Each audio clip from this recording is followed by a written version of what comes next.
There was a time when the words baseball and Brooklyn were synonymous. That was then, but this is now, and believe it or not, professional baseball is back in Brooklyn. As Scott Gervais explains, the cry of play ball is about to be heard in a place where it hasn't been heard for more than 4 decades. The year is 1957. Elvis is at the top of the charts, and the last professional baseball game is being played in Brooklyn, New York. Now, it's back. In the shadow of the Coney Island parachute jump, just down the line from the Cyclone roller coaster ride, from which they get their name, the Brooklyn Cyclones take on the Mahoning Valley Scrappers. Since you ask, they're from Niles, Ohio, a suburb of Youngstown. This is Class A baseball. The Cyclones are a minor league affiliate of the New York Mets. The players earn $880 a month and dream dreams that for most will never come true. Still, they have been embraced by Brooklyn as if they were big league contenders. They are playing in a brand new $36 million, 6,500-seat stadium. Ticket prices start at $10, and sales for the season are so strong they may sell out. Additional seats were added to the stadium at the last minute.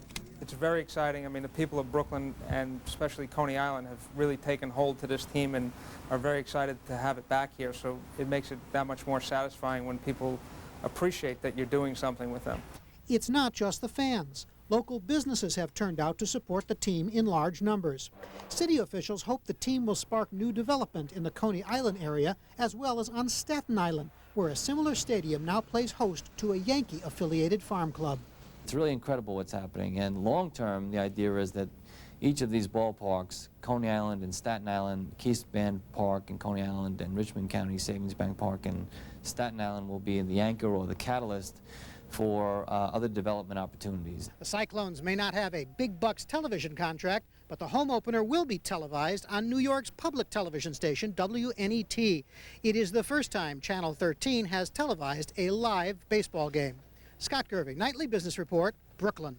Think 13 for sports. And we're not kidding, because 13's about to play ball in Brooklyn. It's the first really big news of the 21st century. Baseball returns to Brooklyn for the first time since them bums left in '57. Brooklyn fans had more fun than any baseball fans in the history of the game. Meet the brand new Brooklyn Cyclones and cheer them on in their opening game. Broadcast live on 13. David Hartman heads our coverage when baseball returns to Brooklyn. Game time tonight at 7 on 13. I'm Paula Kerger, 13 Station Manager. I trust you already know about the Kresge Foundation. Promotional support for tonight's broadcast is provided by Sports Radio 66 WFAN, the flagship station of Imus in the Morning, Mike and the Mad Dog, and the National League champion New York Mets. In 1957, the beloved Brooklyn Dodgers left for Los Angeles, breaking the hearts of Brooklyn fans everywhere. Hopes remained high that someday baseball would return to the borough. Tonight, for the first time in 44 years, in the shadow of the Coney Island Boardwalk, the Cyclone, and the Steeplechase, baseball is back in Brooklyn. It's the Brooklyn Cyclones and the Mahoning Valley Scrappers next. Brooklyn baseball is back.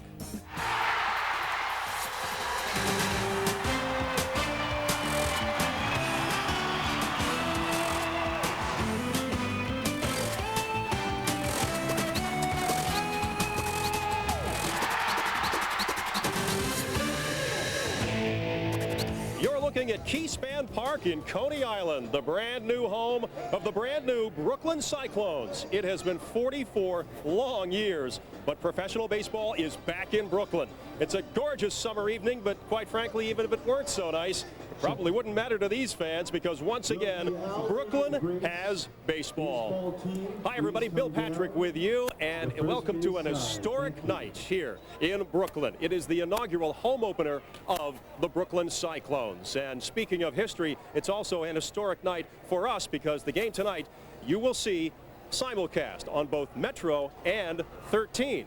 And speaking of 13, It's my pleasure to welcome the host of 13's New York Walking Tour Series, David Hartman. And David, this is a huge night for us. Bill, it really is. First of all, it's already great, but it's a huge night for 13 to be doing live sports, which they usually don't do. And that's because this is so big a night for Brooklyn. You know, it's been said that Brooklyn is a great city masquerading as a borough, 2.5 million people, and if Brooklyn weren't part of New York City, it'd be the 4th largest city in America after Los Angeles, Chicago, and New York.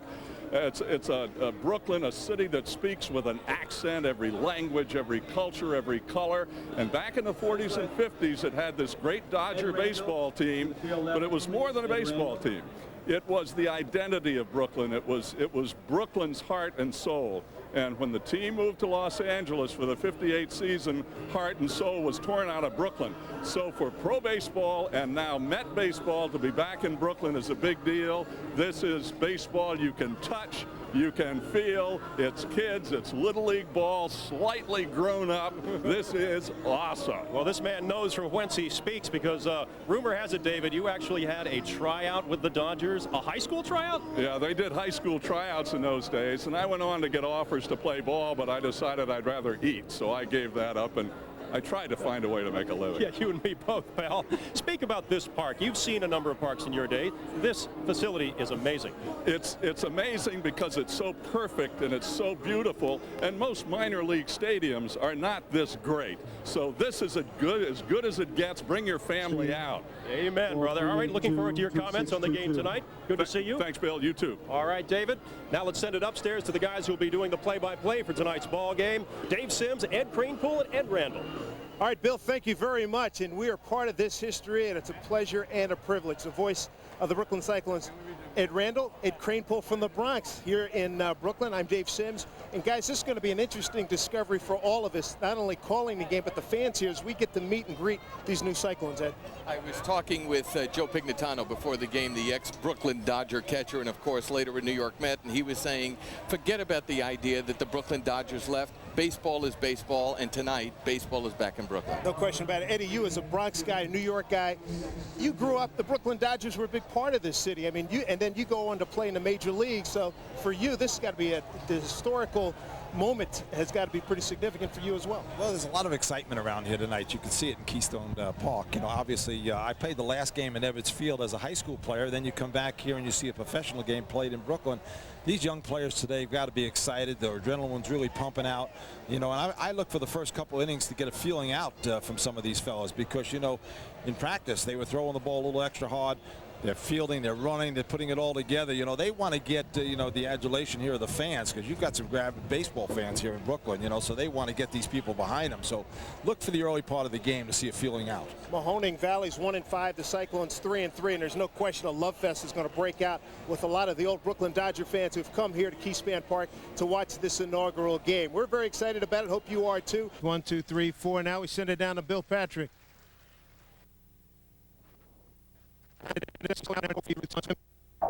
Folks, a familiar story. And joining me now is the Chief Operating Officer of the Brooklyn Cyclones, Jeff Wilpon. And Jeff, first of all, congratulations. Thank you very much. I'm curious, how long did it take to pull this deal together? Baseball to Brooklyn. Keep in mind the fact that many fans know that team in Staten Island, he needed reciprocal rights to have us say okay to their team there. We said, hey, what about? It has a very familiar ring to it.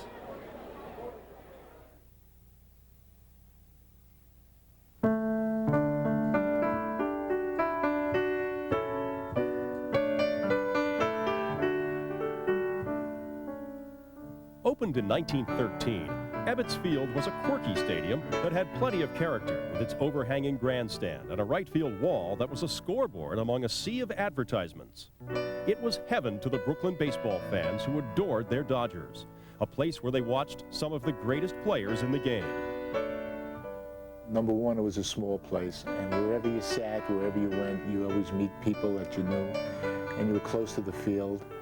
That was one aspect of it. Second, it was in the neighborhood. You could walk to Ebbets Field. You could take a bike over if you wanted, or roller skates, whatever you wanted to do. And if you got out of school, when you got out of school at 3 o'clock, if you were lucky enough to get there quickly, you could get into the game free usually in the 7th or 8th inning. They'd let you in. I think essentially it was an intimate ballpark. No matter where you were, you felt you were close to the action. And on days when you didn't have a full house, you could hear the players chirping, you could hear the sounds of the fans. And it just had a certain ambience, a quality of joy that abounded at Ebbets Field, that it was a fun place to be.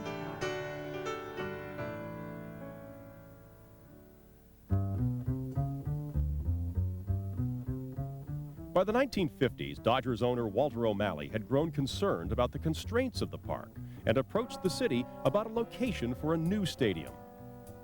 The New York City administration and Robert Moses, who was the most powerful man in New York government, they were not about to give O'Malley a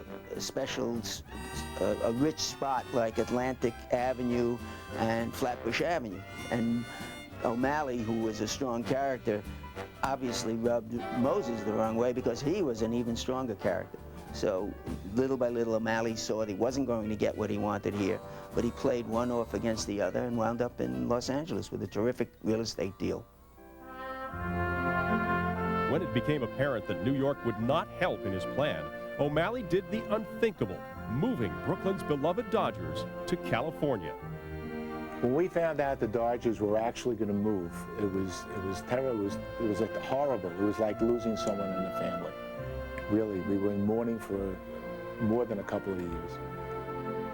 O'Malley had actually brokered two deals, one for his Dodgers and the other for the New York Giants and the city of San Francisco, assuring an instant rivalry in California, but leaving behind only the memories of a special time and a special place in the borough of Brooklyn.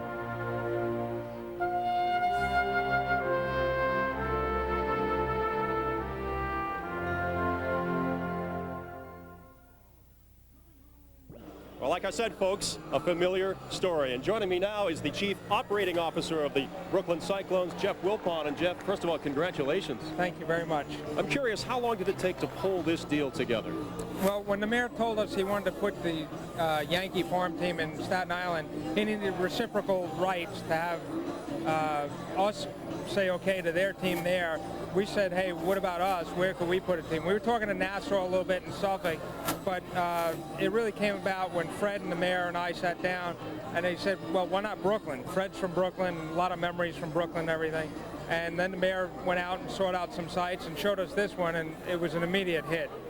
Obviously, it's a gorgeous facility as well, and you're going to be sold out tonight. Talk about this park. Well, we have 15 sellouts already. We've sold about 200,000 tickets for the season. All the concourses are wide open, so everybody can see the field when they're walking around, getting a drink, getting something to eat.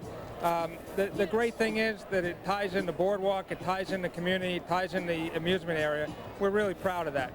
I'm looking forward to my first shot of a left-handed batter hitting one over the stands in right field. That is a poke. Well, the stands just got put in because we were so successful in building the momentum here and selling 200,000 tickets. We put in 1,000 bleacher seats. Tonight they're giving out to the mayor to give to the kids in the parade.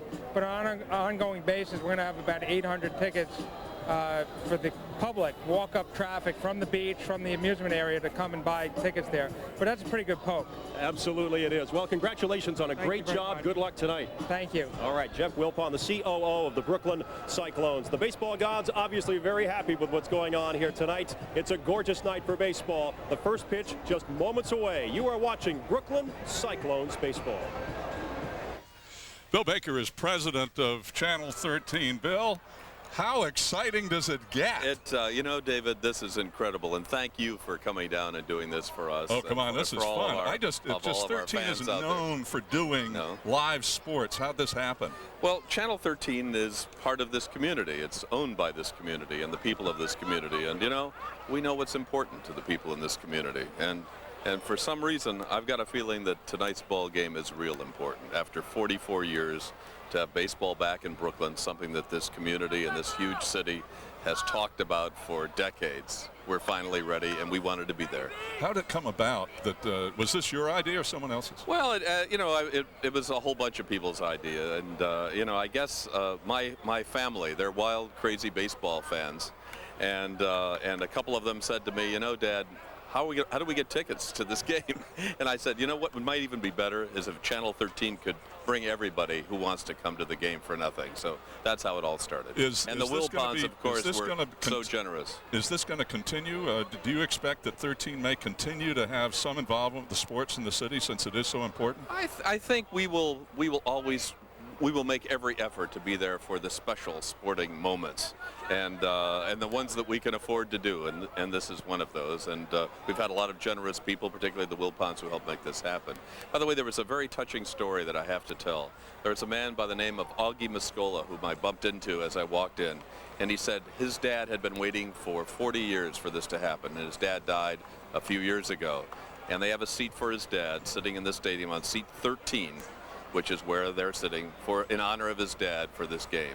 That's the kind of people that are here today, the kind of people that care so much about what is happening today. Bill Baker, President of Channel 13, it's great for all of us to be here as we get ready for the hearing play ball for this first Cyclones game ever in Brooklyn. Welcome back to Coney Island, everybody. We're at Keyspan Park for tonight's home opener of the Brooklyn Cyclones and the Mahoning Valley Scrappers. Scrappers come in having lost 3 straight. Tough loss yesterday to Williamsport, 8-0. And the Mahoning Valley Club out of the Pinckney division of the New York-Penn League. And here's a look at our helicopter view of Keyspan Stadium, Keyspan Park. It's a good-looking view at a fabulous ballpark. We thank Chopper 12 for being up and at 'em for our contest this evening. And there's a look at Edgar Alfonso and Dave Turgeon. Turgeon on the right. He's the Mahoning Valley manager. Scrappers out of Niles, Ohio. And here's a look at the ceremonial first pitch. Mayor Giuliani throwing to Ralph Branca.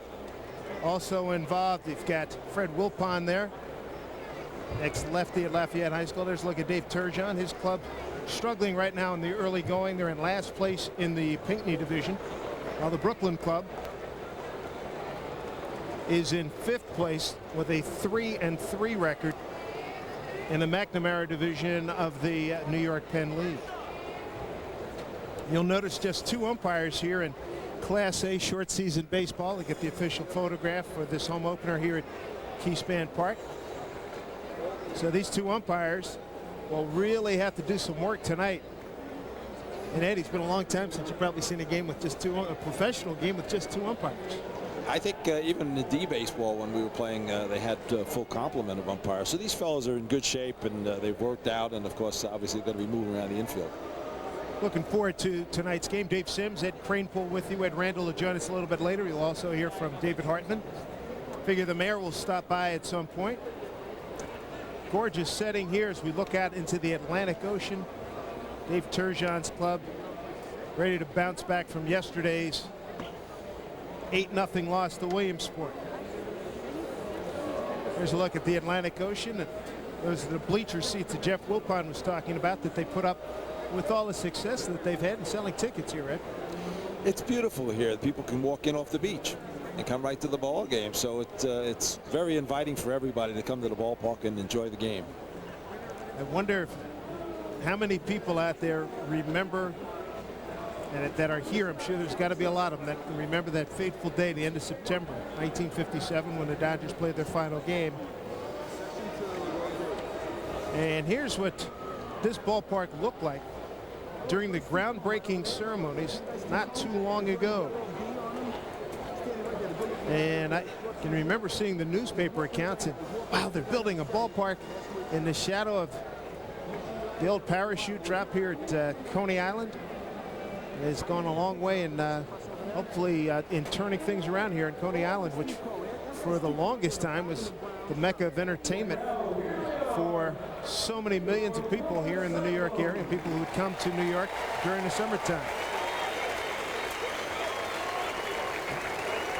And it's interesting too, Ed, you know, you talked to Howard Johnson, you talked to Bobby Ojeda, and guys, what are the players saying? What do they know about the significance of this game, you know, with baseball coming back to Brooklyn? He says, hey, we weren't even born, for crying out loud. We're not real familiar with it. They said about a week or so ago when they came in to break in the park and get familiar with the surroundings. Bobby Ojeda was talking about they seemed a little bit hyper, but he says that, you know, they're pretty comfortable in their own skin, was his quote before the game. Let's look at Hojo. And just waiting now for Matthew Peterson to take the mound.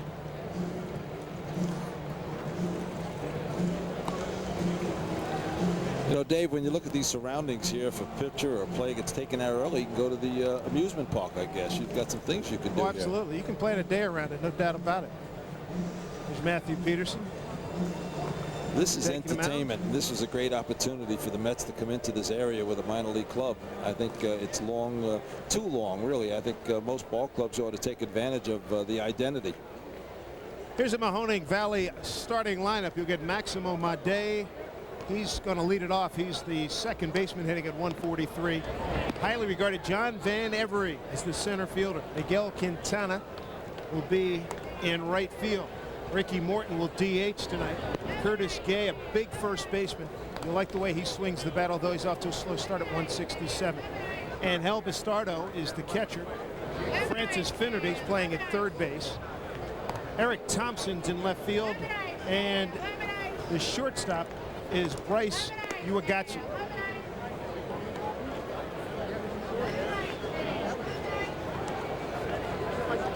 Matthew Peterson's a 6'5", 185-pound right-hander, just 19 years old. There's numbers 0-1 with a 2.57 ERA and 7 innings pitched, 3 strikeouts. Hasn't walked anybody yet. Went to Rapides High School in Alexandria, Louisiana, rather. And this will be his second game started so far this season.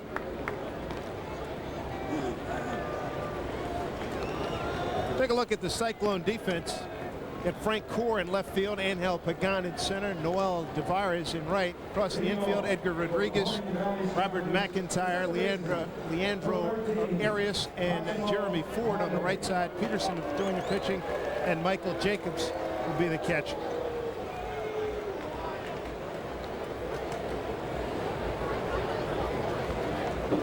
So Ed, how's it feel to be part of history once again? That feels good. I'll tell you what, there's a lot of excitement in the air out here, a lot of electricity, and of course the players out there have to be a little nervous. They've got some butterflies, so until the first ball's hit to them, or the first time at bat, they've got to be a little nervous.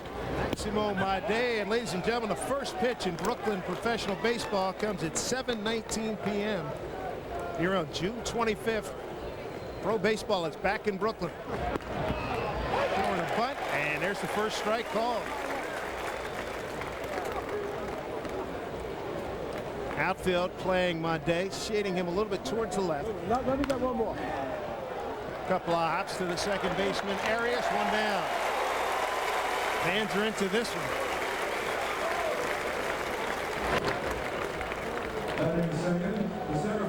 Gotta like the way pitcher Patterson is around home plate, no messing around, going right after him. Here's a look at John Van Avery. Off to a good start, hitting .350. He's out of Jackson, Mississippi. Went to Itawamba Community College. He's 6'1", 185. Looks at strike one.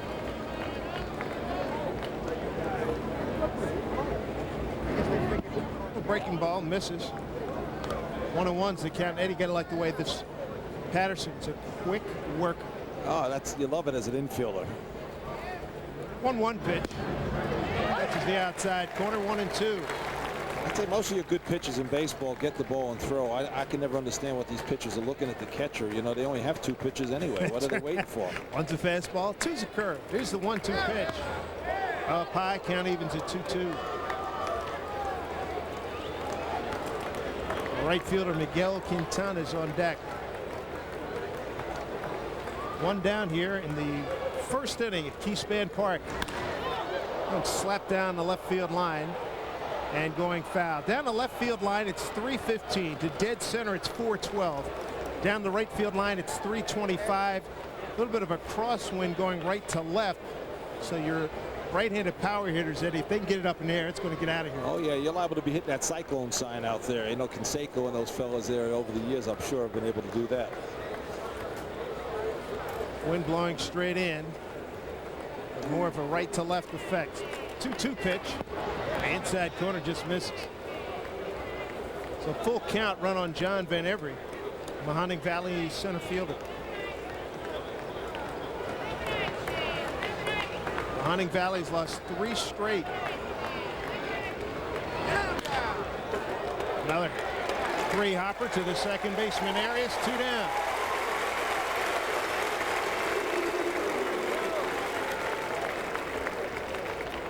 And third, right fielder, number 37, Miguel Quintana.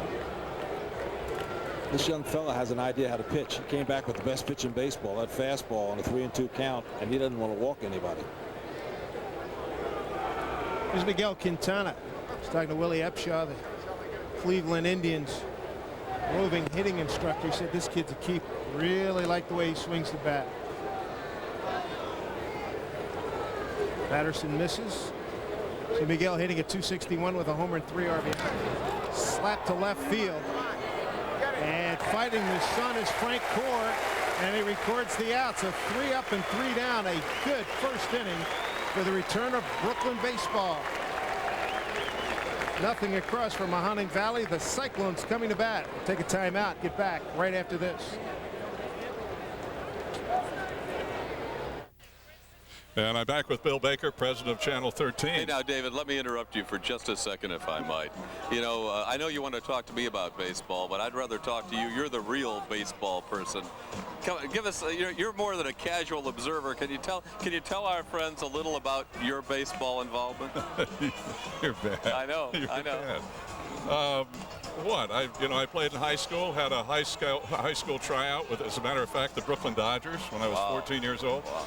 And I had offers to play out of high school and played some in college, played semi-pro while I was on active duty in the military. And I could have tried it, but I decided, there were other things I wanted to do more, and therefore this has been a game for me all my life and one that I've loved.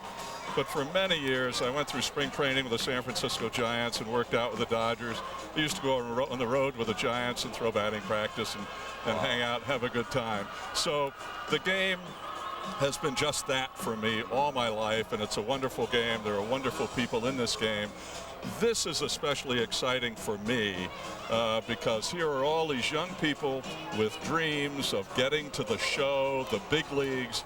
They don't have an easy life. They don't make any money. They are here because they love baseball, and they would like one day to be up in the big leagues making it look easy. So, could you picture yourself being one of these guys? Was this you a bunch of years ago? A lot of years ago. And thank you, Bill. And let's get back to Ed Cranepool and Dave Sims in the booth. Good look at Edgar Alfonso, manager of the Brooklyn Cyclones. He'll be coaching at third base today. So we come to the home half. The first inning and first crack for here at home for the Brooklyn Cyclones. Angel Pagan's going to lead it off against Luke Field, the starting pitcher from Mahoning Valley. First action for Pagan, offers a bunt, strike 1.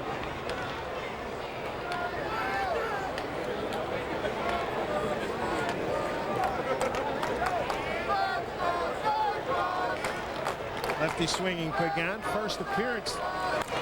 Fouls one off left side. Beautiful ballpark here. You better stay alive. These minor league ballparks, they build them so close to the field. There's no chance. As a matter of fact, Eddie, you and I got to sit a little bit loose up here. Oh, yeah. That little screen is a little bit too low. I would think exactly that right. Some of these balls allowed to be jumping up here. 0-2 pitch, wasted outside. We might get a souvenir, and we don't really want one. Yeah, right. Tell you what, next time we're sitting up here, I'll definitely bring a glove. Our vantage point is outstanding. The late Red Barber, who called so many Brooklyn games, really loved this position. You can see everything here. You can see all the fun and excitement. I'll tell you what, this is a beautiful park to watch a ball game. 2-2 to Angel Pagan. Robert McIntyre on deck for Brooklyn. Oakfield, oh boy, he went for a pitch that was way out of the zone. Would have run the count full, but it stays at 2-2.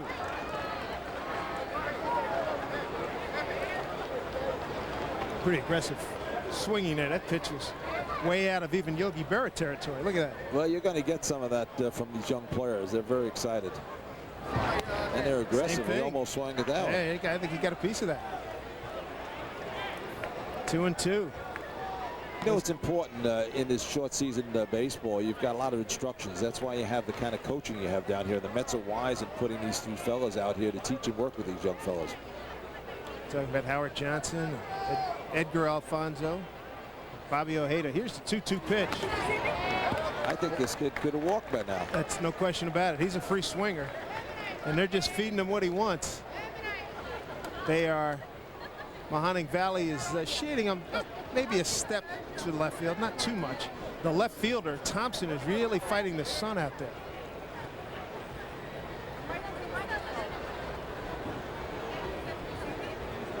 Just underway here, Keyspan Park, no score. 2-2 to the leadoff hitter for Brooklyn, N.L. Pagan. 2-2 pitch.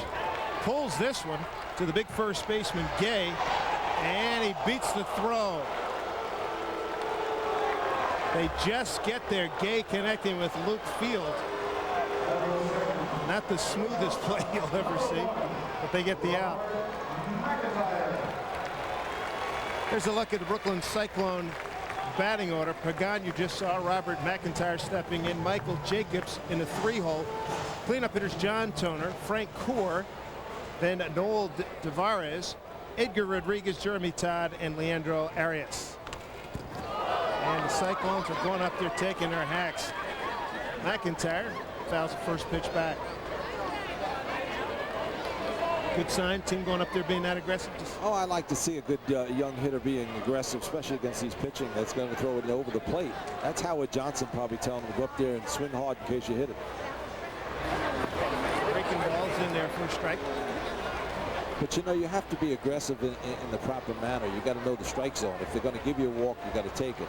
You know, swing hard if it's in the strike zone, and know your own strike zone, and that becomes part of hitting as you get the experience. McIntyre's out of the same high school that produced Dwight Gooden and Gary Sheffield, Hillsborough High in Tampa, Florida.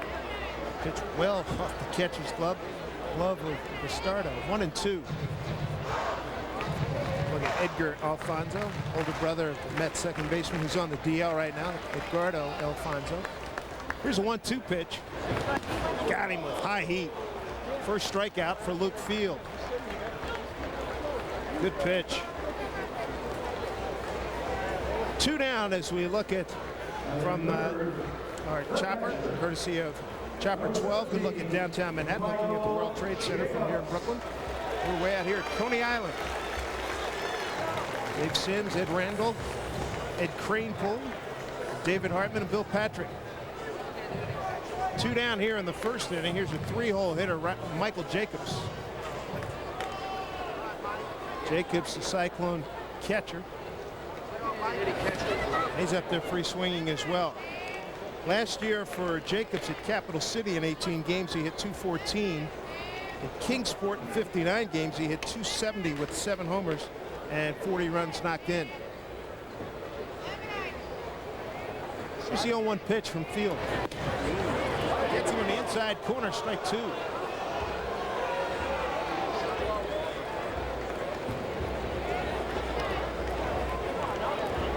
This pitch, Eddie, really does a good job getting the inside part of the plate. You better hit the front corner because it was off the plate by the time the catcher caught it. Keeping it tight on Jacobs. Jacobs out of Chula Vista, California with the Grossmont Junior College. Luke Field, another one. He's ready to pitch. 2 down here in the Brooklyn first, 1-2. And got him. So a 3-up and 3-down inning for Luke Field and the Mahoning Valley Scrappers out of Niles, Ohio. Nothing across here in the first. We got an inning complete here in Brooklyn at Keyspan Park. No score.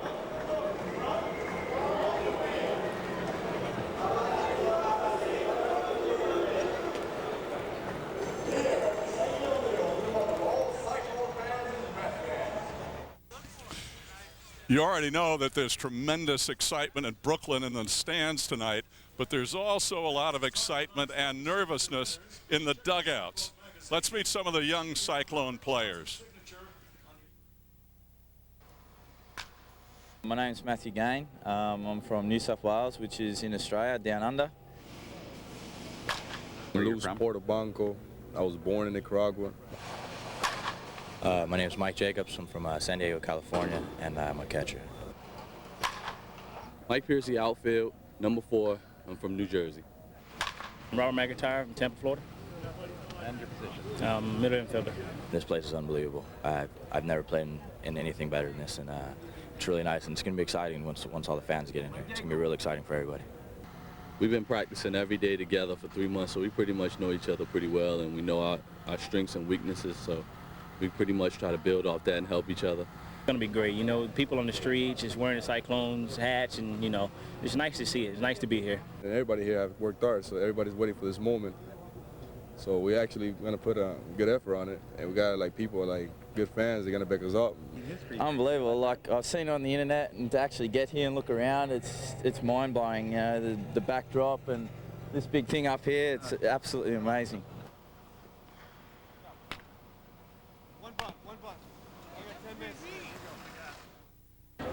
Thanks, guys. We are with Mrs. Gil Hodges. There probably is nobody prouder to have Brooklyn having baseball again. Yes, that's true. Very, very proud. What was your reaction when your husband had to relocate to Los Angeles? I wasn't a very happy camper. You know, I was born in Brooklyn. This is my home. So it was very hard, but I loved the Dodgers so much. So, you know, wherever he had to go, that was it. When you first heard that Brooklyn may be again hosting professional baseball, what was your reaction? I was very excited. I just couldn't believe that I could live to see that. And the fact that it's a Mets farm club, too. Yes, absolutely wonderful. It's a pleasure to have you with us. We wish you all the best of health. And you are Brooklyn baseball. Mrs. Gil Hodges, let's go back upstairs, guys. All right, Ed. Thank you very much. Joan Hodges joining Ed Randall. She looks terrific. Glad to see her as always. Leading off for Mahoning Valley is their DH, Ricky Morton. And Ricky is in an 0-2 hole. What do you want to say? That one down and in. He fights it off. Peterson, pretty good pitching. Pretty impressed with him? He's very impressive. I'll tell you what, because he's working both sides of the plate. He's pitched him off the outside corner, and of course comes back inside. Breaking ball, got him looking. Tough pitch, 1-2, a good curveball. First strikeout for Matthew Peterson.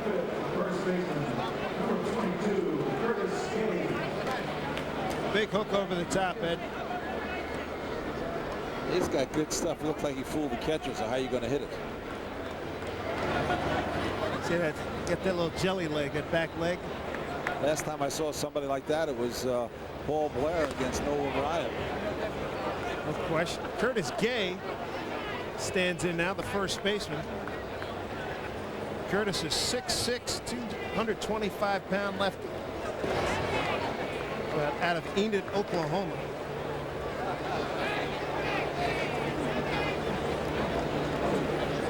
Billy Upshaw likes the way he swings the bat too at 6'5". Big guy, up and under. Sort of reminiscent of Richie Sexton, who is in the Cleveland organization now with Milwaukee. Looks like Peterson's got a lot of respect for him. 3-0. And he walks him on 4 pitches. First walk of the afternoon. I think that's the first walk Peterson's given up this year. It sure is. So obviously he knows something about that hitter. He wanted no part of Curtis Gay.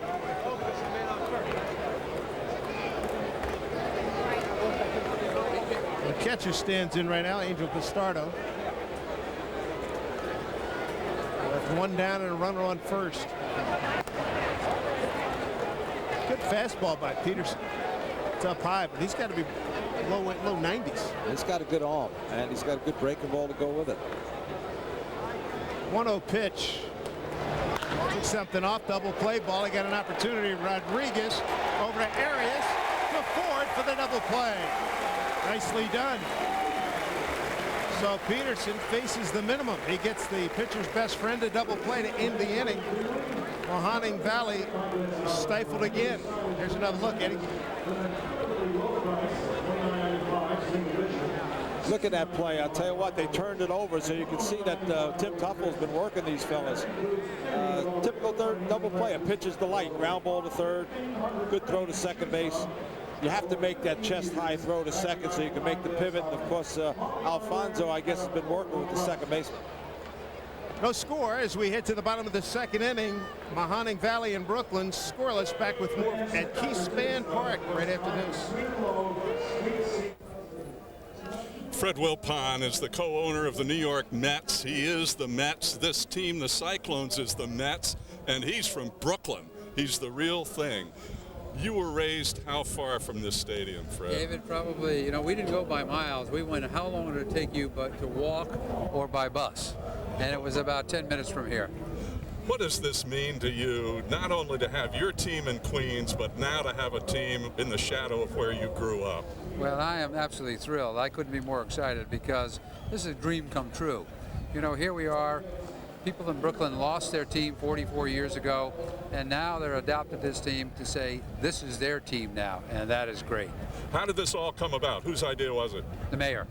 The mayor said to me, would you do a stadium, and would you do a team, a minor league team? Mr. Steinbrenner had to do the same. I talked to George. He said he would do it. I picked Brooklyn, and the mayor said you could have the steeplechase site, and it was the mayor. The mayor pushed this thing through. How is it so far tonight? To what extent does this already live up to your hopes, dreams, and expectations? It's beyond all. It's beyond all. We've sold probably 90% of all the tickets for the whole season. We had to add 1,000 seats. We got 7,500 seats here, and it's family entertainment, David. The highest price here is $10 a ticket. So come out to the ballpark with your family. Fred, thank you. Beautiful sight, New York City, Brooklyn specifically. This is Coney Island from Chopper 12 as we begin bottom of the second inning. It'll be 4, 5, and 6 for Brooklyn. John Toner to lead it off. John's off to a terrific start at 294. John the DH tonight.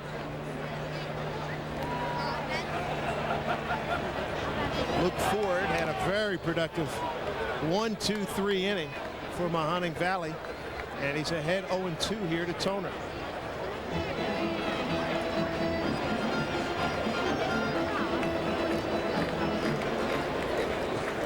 Toner in his first year of pro baseball out of St. Joseph's, Michigan.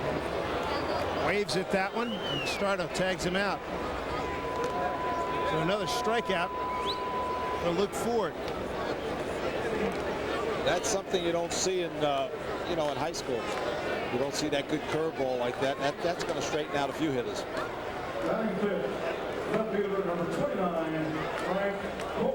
Nice play by Bastardo to get out there quickly. Third strikeout for Luke Ford. That'll bring up Frank Core, the left fielder. Core hitting at 238. And first pitch fastball. Can't say enough about that. They're getting the ball over the plate. Both of these fellas have great command of the strike zone, inside and outside. They're moving the ball around as if they've been around for a long time. A breaking ball way outside. Corin also in his first year of pro baseball out of Daytona Beach, Florida. Went to Stetson University. He's a Hatter. 0-2 the count right now. Breaking ball gets away from the starter. 1-2. Class A rookie ball, so you're basically playing against your peers, guys you probably or possibly played against in college the last couple of years here. This is an experience for all these fellas. The first year out, they've got a learning procedure. That one fouled. Whoa, that's a good thing they have those railings down near the dugout. What's the biggest adjustment going from, say, college ball into that first year pro ball? Well, in college ball, of course, they're coming with the aluminum bats. So you've got an adjustment, first of all, coming with wooden bats. But I think the biggest thing is the learning to hit the breaking ball. In professional baseball, guys can throw the breaking ball over and get you out with it. Anybody can hit a fastball, because if you can't hit that, you're not getting up to the major leagues. Now you've got to adjust to the curveball and a change of speeds, and the good pitchers will do that. Look, field 2-2, and this one sent dead center field. John Van Every, a couple steps back, and the lefty puts it away for the second out here in the second inning. He hit that ball about trademark, Dave, and of course in college baseball, you hit a ball on a trademark, that ball could have been over the center field fence, and that's where some of the scouts get deceived, and they've got to really look at a hitter, you know, and really evaluate his bat speed and his hand speed. 2 down. That'll bring up Noel Tavares, hitting .211, a homer and 3 RBI, the right fielder for Brooklyn. You know what else is good about this ballpark, too? Good hitting background at dead center field. Oh, it's a great ballpark to play in. The ball carries real well. If you get it up in the air, you've got a little bit of a wind tunnel to left field, so it favors the right-handed hitters.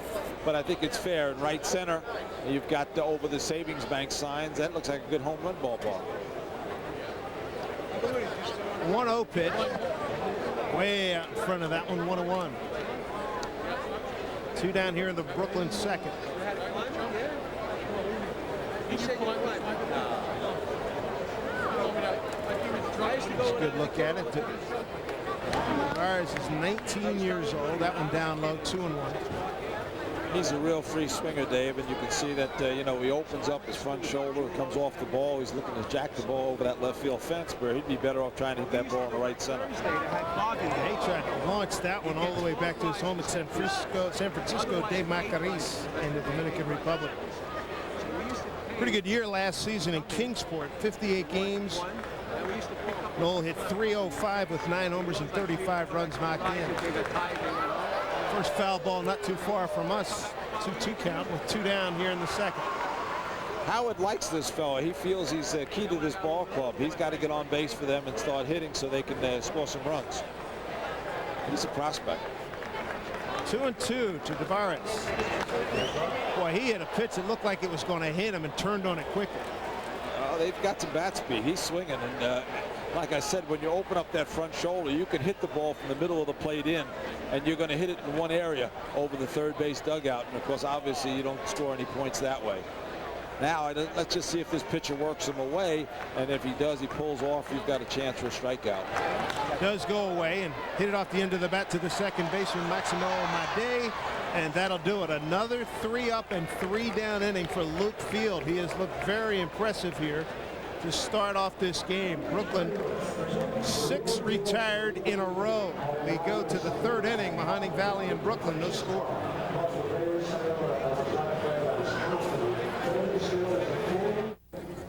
Rudolph Giuliani, of course, the mayor of the city of New York. Mr. Mayor, is it that good? I mean, you feel that good? What do you mean better? Well, first of all, I was born in Brooklyn. Right. So the breezier feeling I used to feel in my home when I lived in Flatbush in Brooklyn, the Coney Island breeze. Right. And the fact that we're bringing baseball back to Brooklyn after 44 years of absence, which was horrible, and also bringing it to Coney Island, something really special about bringing it to Coney Island. What do you think this is going to mean for the whole community and for Brooklyn, or might it mean? Yeah, what's the goal? It's going to mean a revival of Coney Island, which is already happening. We already have a tremendous amount of interest in Coney Island. We have somebody who wants to put up a hotel, 3 restaurants that want to locate right near here. Coney Island, I marched in the parade before with Fred Wilpon and all the Met people. I've never seen more people in Coney Island since I used to come here in the 1950s. I mean, this is great. I mean, people are using the restaurants, people are going to Nathan's, people are going to Gargiulo's, they're using the rides. This is what we wanted to do. We'll bring 7,000 people a game here, and they're going to rediscover Coney Island as a great place to come. You build a stadium for your Yankee team in Staten Island that cost over $30 million more than this stadium. Was that a message, Mr. Mayor? It didn't. It didn't, really? No. Actually, this cost a little bit more. Really? You're off the hook then. The Staten Island Stadium was about $29 million. This was about $37, $38 million. And this competition between But it's worth it. Yeah. We will get that back in economic development within a year, less than a year, and it really is worth it. Mr. Mayor, thanks. Thank you. Back to baseball.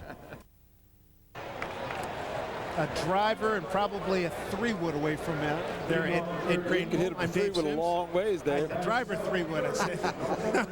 That's like a healthy par 5 from here. Boy, I tell you what, things have changed since the Brooklyn Dodgers left. Look at this. 1957 compared to now. Eisenhower was president. We got Bush now. Ebbets Field, we'll go back to that in a second. But things, since we were young, the numbers have changed drastically. 7, 8, 9 hitters for Mahoning Valley. Francis Finnerty's going to lead it off the third baseman. Peterson took a little bit off of that one. 1-1 the count. 15 cents for a subway ride back in '57, Eddie. It's $1.50 now. It's a little different now, but everything has changed. But then these players have changed. This is a good young pitcher out here. He's 19 years of age, and he's got great control, and he's got good poise out there. 2-1 to Finnerty. Hammered into right field. That's the first base hit of the game. So the first base hit registered in Keyspan Park goes to Francis Finnerty, third baseman of the Mahoning Valley Scrappers. Ball up and in, gets top hand over, and of course tough pitch to hit. But you got to give a hitter credit sometimes. You know, he did his job. He got on top of the ball. See what Dave Turgeon does with his 8-hole hitter Eric Thompson, the left fielder. Goes bunt, doesn't get it down. The lost art of bunting, Ed. It's unbelievable. Sacrifice bunt, guys cannot get the bunt down. I don't care what level it is. You got to give yourself up if it's a sacrifice. If you're bunting for a base hit, you're not going to bunt down to third base. The third baseman's in. Leadoff runners on here in the top of the third inning. It is such a lost art. It's mind-blowing. Peterson working behind and ahead of the count, 0-1. And this time he's able to hit the outside corner, and he's ahead in the count, 0-2.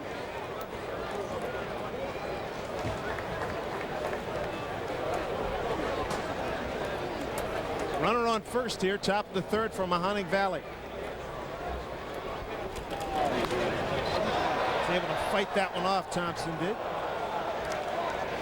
Right now, this hit is a little bit overmatched to Dave. I tell you what, his first two attempts was futile. I mean, he tried to bunt the first pitch, then he took another one, faking a bunt, and right there he's behind a fastball. And I'll tell you what, this pitcher's ahead of him. Peterson doing a good job, breaking ball up high, 1-2. This is the importance of this instructional league baseball. You know, this early season like this short season, they've got to teach these fellows how to play, especially the prospects. 1-2 pitch to Thompson. Struck him out. So one down here in the top of the third inning. And for Matthew Peterson, that's his second strikeout.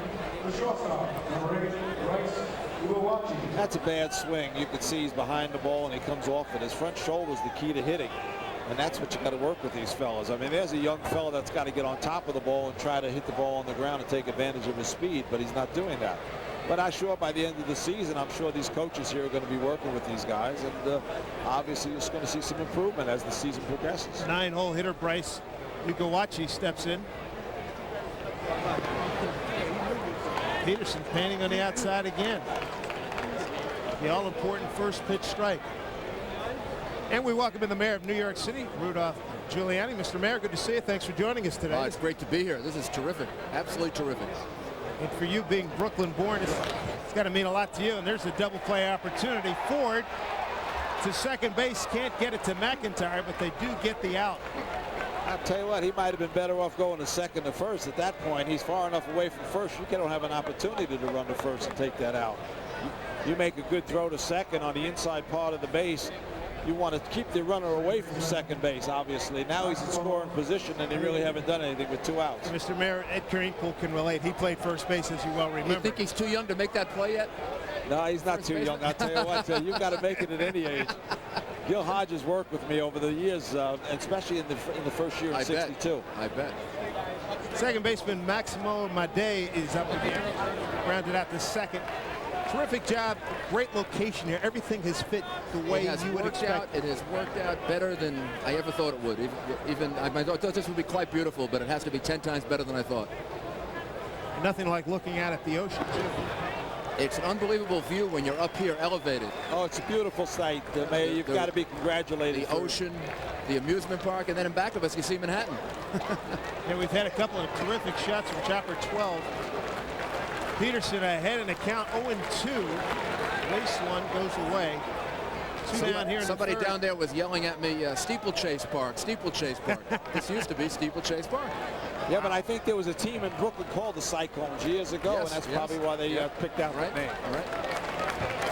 Fans clapping for a strikeout here, 1-2. To Maximo Made. This one straight back. Ed Crane-Poole, Mr. Mayor, who's got the hands? I think the Mayor can catch it. We're in tight quarters, Mr. Mayor. You got the hands with you today? Used to be a catcher. Same here. Used to be a catcher. Yeah. I was ready to make that see your play. fingers. Do they go in different directions or what? That's okay. I broke one. Is that right? The one on my right hand. This one right here. Good for you. I got out lucky too. My father-in-law can't say the same. He's got one this way, going this way. Also out of Brooklyn. 1-2. 2 down here in the third. They had to add 1,000 seats last week.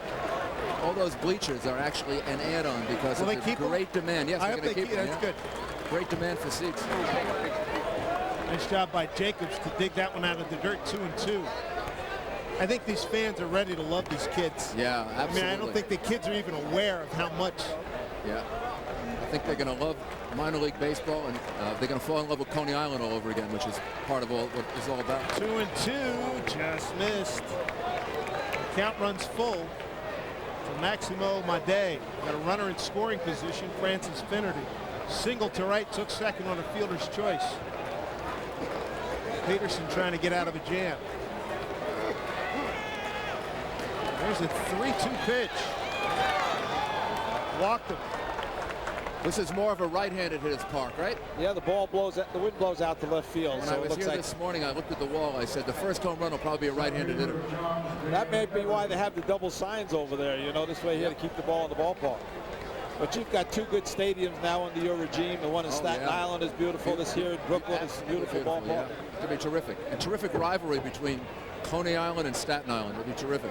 Now you got 2 major league ball clubs looking for ballparks also there. You know, before a little more expensive. We got to work a little for that bit one more, a little but you know, downtown could use something maybe. He's John Van Every, Mahoning Valley's center fielder. He grounded out to second last time up. It's the first time we see Peterson in some pressure here. Comes up with a strike. So how exciting is it for these young ball players to be in front of a crowd like this at their age? Their adrenaline's got to be flowing, and that's why I said earlier in the game that it's going to take them a few innings to settle down a little bit, get around the lineup once or twice.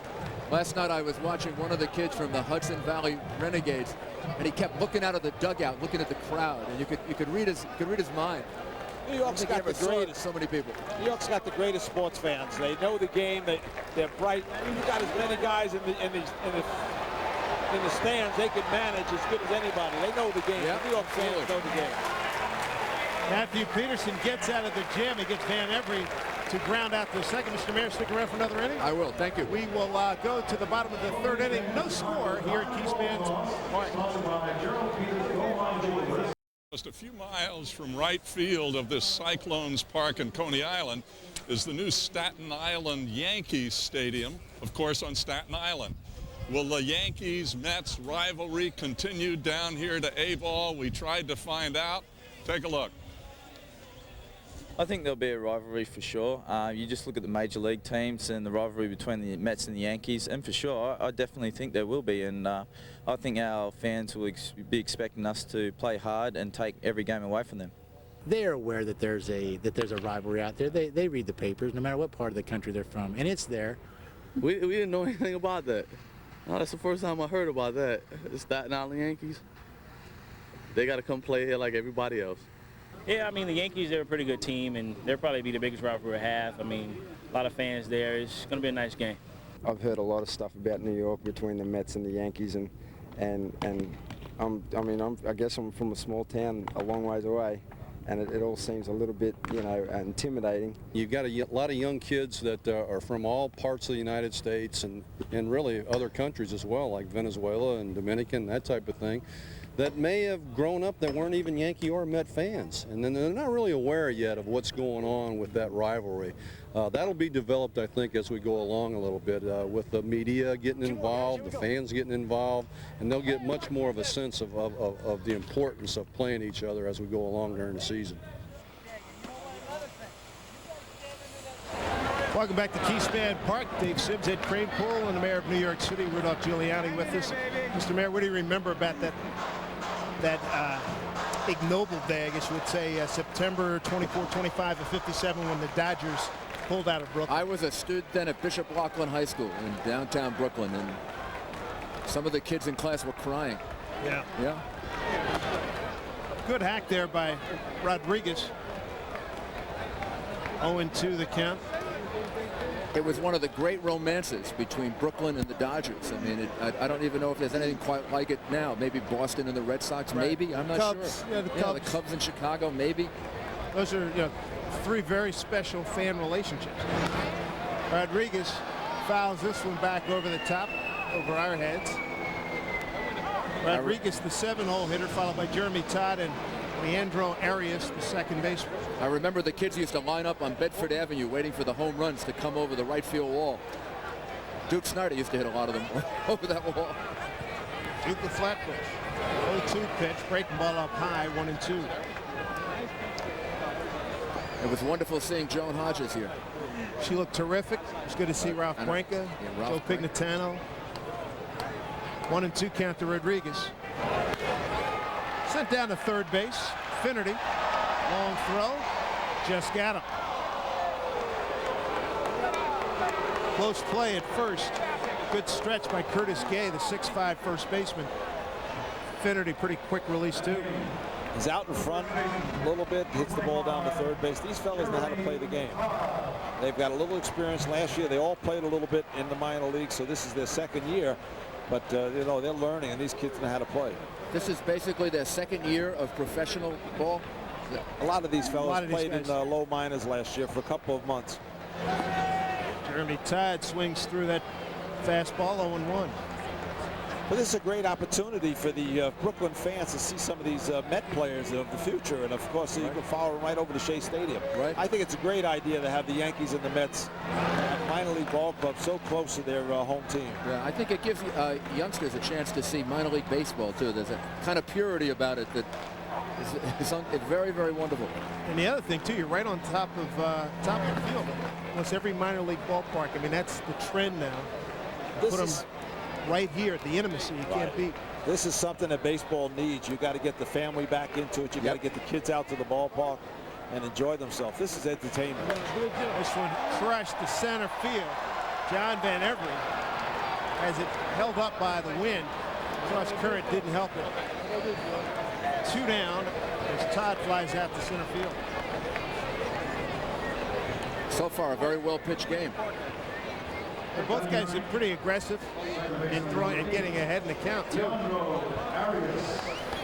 Eddie, you made a good point too. I think that pitch with the metal bat probably is gone. Oh yeah, I mean there's a big difference between a kid playing in college and of course Major League Baseball. In the hitting area in the wooden bats is only about 6 inches. You've got about a 12-inch hitting area. There's Arias swings through the first pitch. Interesting thing too, the center fielder Van Every, reading the swing, took off like the ball was going. I was reading him. He took off like the ball was going to be back in the warning track. But the ball's out over the plate a little bit, off the hitting zone, off that sweet zone. And unless you hit the ball right field, you got to learn how to go with the pitch, because the pitch is going to keep the ball away from you consistently. And of course, if you pull off it, you're going to just not get it on the sweet spot.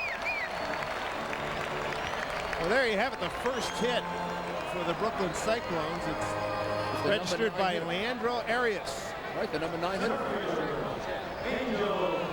9-hole hitter.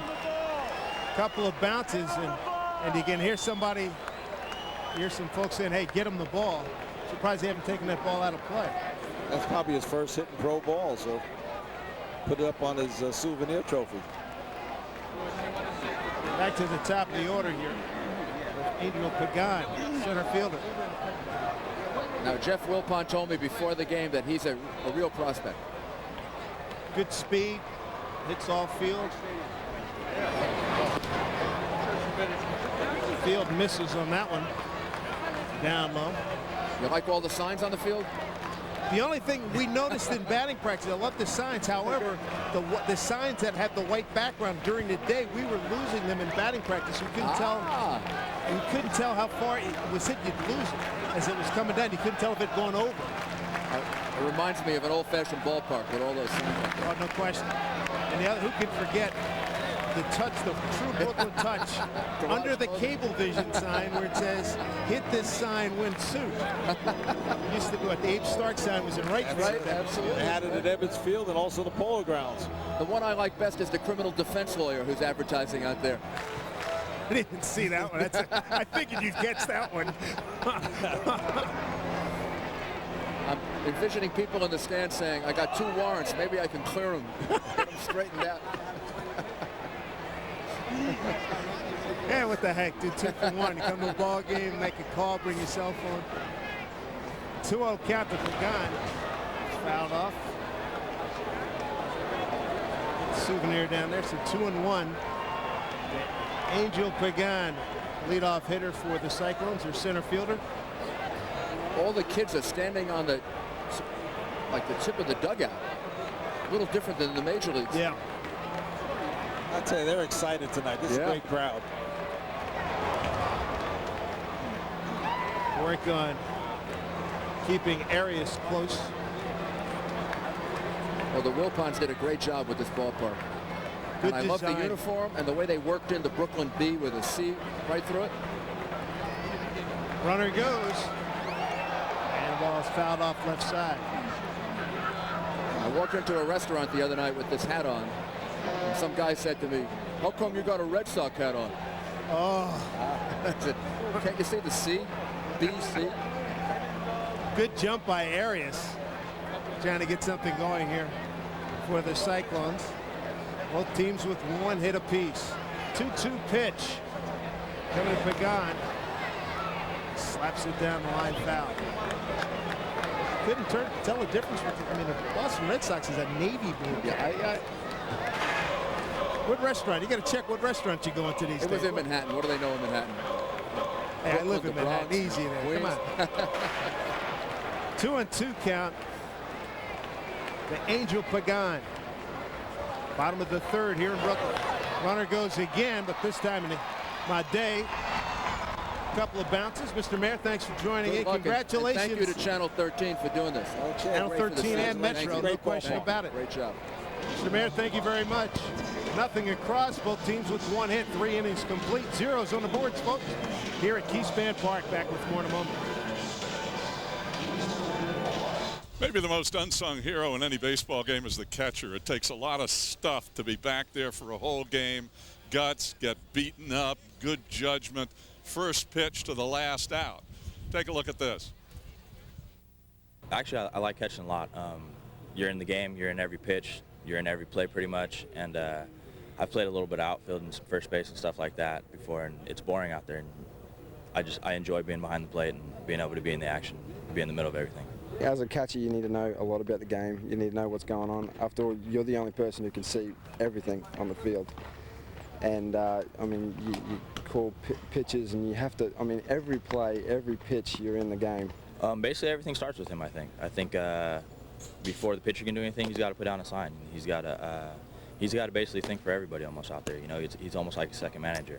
I take a loss on the field personally.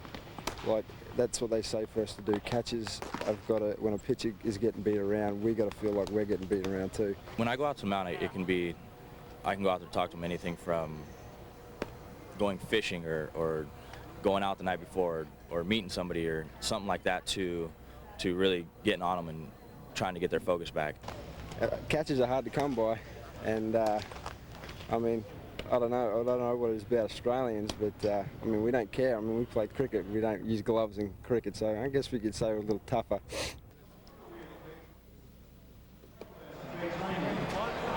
That's the way Ed Cranepool would make an entrance on his boat. He can make an entrance like that on your boat, drive your boat down here to Coney Island. Part of the great setting. Mahoning Valley in Brooklyn, no score as we head to the top of the 4th.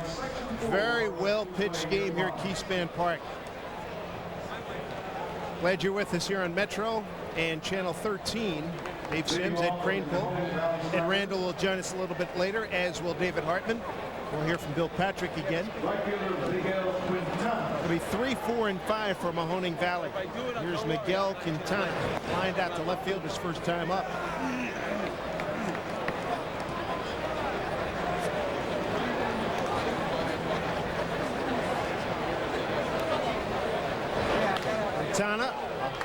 at the second baseman Arias, one down. This is a well-pitched game, Dave. I mean, both of these fellas have good command of the strike zone, and the ball-strike ratio is very good. Designated hitter, Ricky Morton. I'll bring up Ricky Morton. That just goes to show you can do everything right and still make out. Hit a line drive to the second baseman. Ricky Morton taking a big hack. He struck out looking back in the second inning.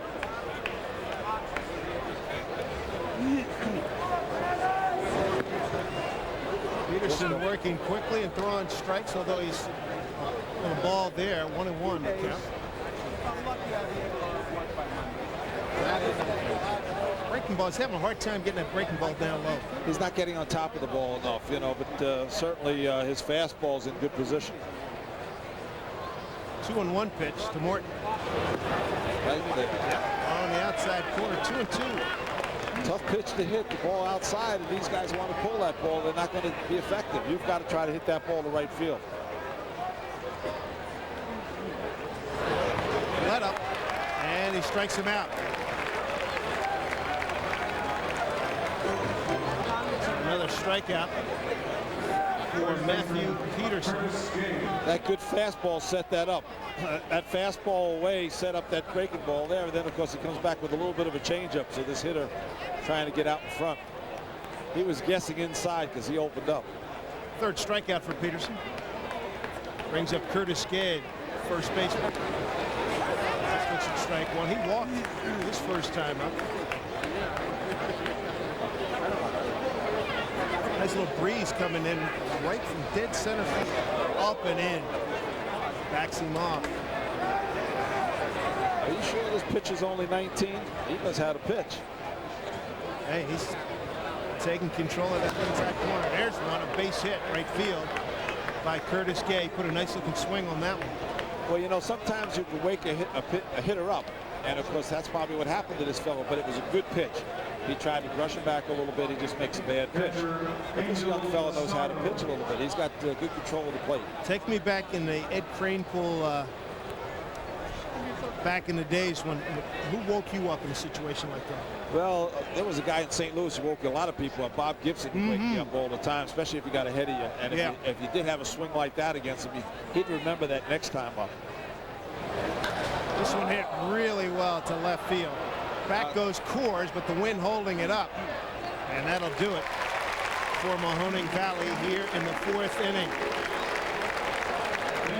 One hit, runner left, nothing across here in the fourth inning. You're watching Brooklyn Cyclones baseball here from Keyspan Park on Metro and Channel 13.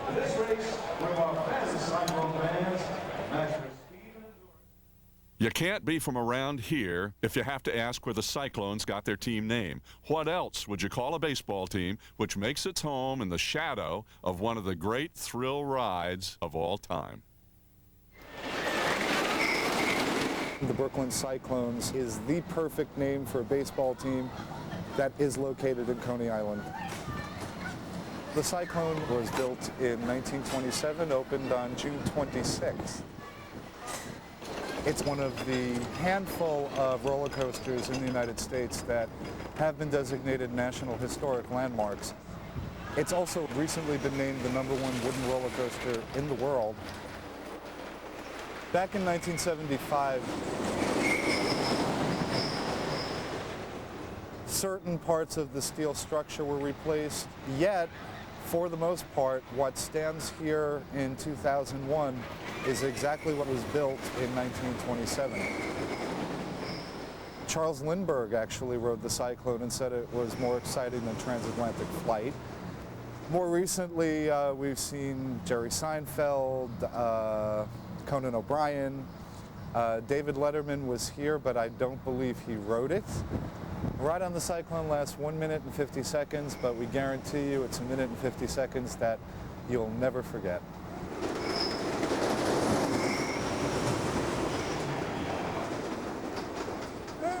Here's a world-famous shot. The Coney Island Amusement Park here, just beyond the reach. Keyspan Park. Dave Sims at Kranepool and David Hartman joining us right now. David, glad to see you. Thanks for joining us here in the booth as we start the 4th inning. Dave, my pleasure. Hi, Ed.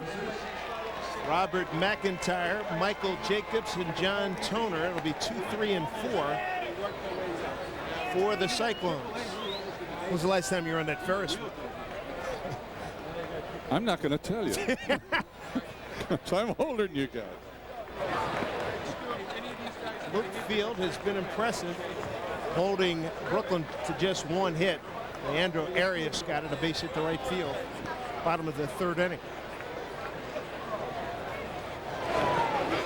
Nice pick by the catcher, Angel Bastardo. Bastardo's got a great arm. It'll be interesting to see if the Cyclones can get somebody on and see if they test him. Boy. We've been very impressed during pregame and between innings the way he can throw. Ed, would you wait for this pitch? 2-1 pitch at the outside corner, 2-2.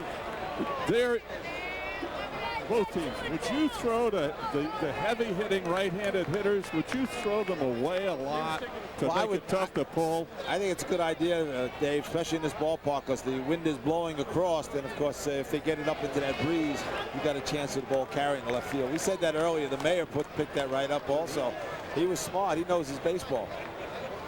I look out here, you can see this wind. Well, of course, this is dead toward home plate now, but it's still going to help ball hit this left field. 3-2 to McIntyre. Got him looking. And they were all on the outside, too. Oh, yeah, they're going to pitch him outside. Both pitchers really have tremendous poise out there. They're young pitchers, but they know how to work the game. 4th strikeout by Luke Field. What a nice pitch. Perfect spot, and you're not going to pull that ball. If he's looking to hit that ball in left field, he's going to have a long summer here in Brooklyn. You know, I was surprised. I mean, this is, quote, only a ball. But these pitchers both look, they have the poise you mentioned.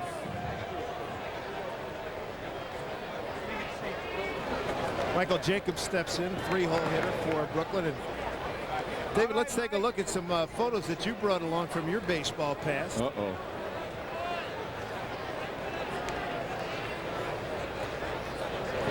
1-0 pitch, fouled past Howard Johnson into foul territory. Oh, so he did a lot of working out with the San Francisco Giants. Yeah, I used to hang out and kind of go on the road. Oh, that was a lot of fun. BP. We did that at Shea, too. That's at Shea. That's at Shea. That's a few years back. You didn't embarrass anybody with your high heat, did you? Just me. Jacob swings through that one. I'll tell you what, when Dave was pitching in that Giant lineup, I'll tell you what, they had some hackers out there. They had some guys who could hit the ball a long way. They sure did. You know, as a matter of fact, when I was throwing batting practice, they would not let me to throw to Mac McCovey. They were afraid you're going to get hurt? Yep. Couldn't pay the insurance either. No, because exactly both for both reasons. And, because Mac, you know, Ed, used to hit the ball straight up the middle a lot like rockets, and they were afraid I'd get hurt, and then they'd have an insurance problem. And another guy was Orlando Cepeda. He hit the ball dead up the middle. He slid way away from the plate. Nice job by Field to get Jacobs waving at that one for his 5th strikeout. You know, and a lot of guys don't know how to use that. Let's take a look. He got McCovey action. The Hall of Famer hit 521 home runs. Stretch McCovey. There he is. And boy, and he had such bat speed. Ed, he did not use a big heavy bat either, and he did it for bat speed. That's against Bob Buell. Oh. There's the hammer. Hank Aaron looking at that one leaving. And a hit batter. Right. John Toner becomes another Brooklyn. The Giants in their heyday were really awesome. They had some offensive power. I'll tell you what, when you had a guy like Philippe Alou leading off with 35 home runs, McCovey in the middle with Willie and Cepeda, they had to make some room. They had great first baseman. Bill White had to get traded. They couldn't find a spot for him. I mean, they had tremendous hitters. There's Toner getting hit, and that one looked like Field tried to throw a breaking ball and it slipped out of his hand. So 2-out base runner. Here's Frank Gore. Back up the middle. Nice job by Field. And he gets out of any other trouble quite easily. He was really ready. Through this lineup, really 4 complete. And Field retires Brooklyn. No score as we head to the top of the 5th inning here at Keyspan Park. Pro Bowl coverage may be new to 13, and so is our brand new season of outstanding television. For 13 fans and new viewers alike, it's coming your way this fall. Take a look. An exciting lineup of programs to look forward to, but right now, let's get back to 13's and Metro TV's live play-by-play coverage of the Brooklyn Cyclones' first home game in brand new Keyspan Park out here at Coney Island.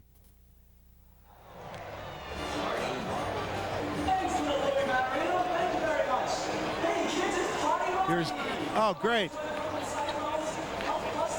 Welcome back, everybody. No score here, top of the 5th inning, Mahoning Valley in Brooklyn. We're in the home opener here at Keyspan Park. Dave Sims with David Hartman and Ed Cranepole, Ed Randall a little bit later, and Bill Patrick. Home opener for the Cyclones. It feels like we're at the first game of the World Series here. That's right. God, this is great. 7, 8, and 9 here from Mahoning Valley. And Francis Finnerty bounces one up the middle. Arias long throw, got him. Good play. Good play. Yeah. Go far to the right. Makes a good play. Pretty good range by Leandro Arias. He's one of those players they feel is a prospect. Hangs in there and throws off balance to get the out. They've got a pretty good. How many of these players are quote prospects?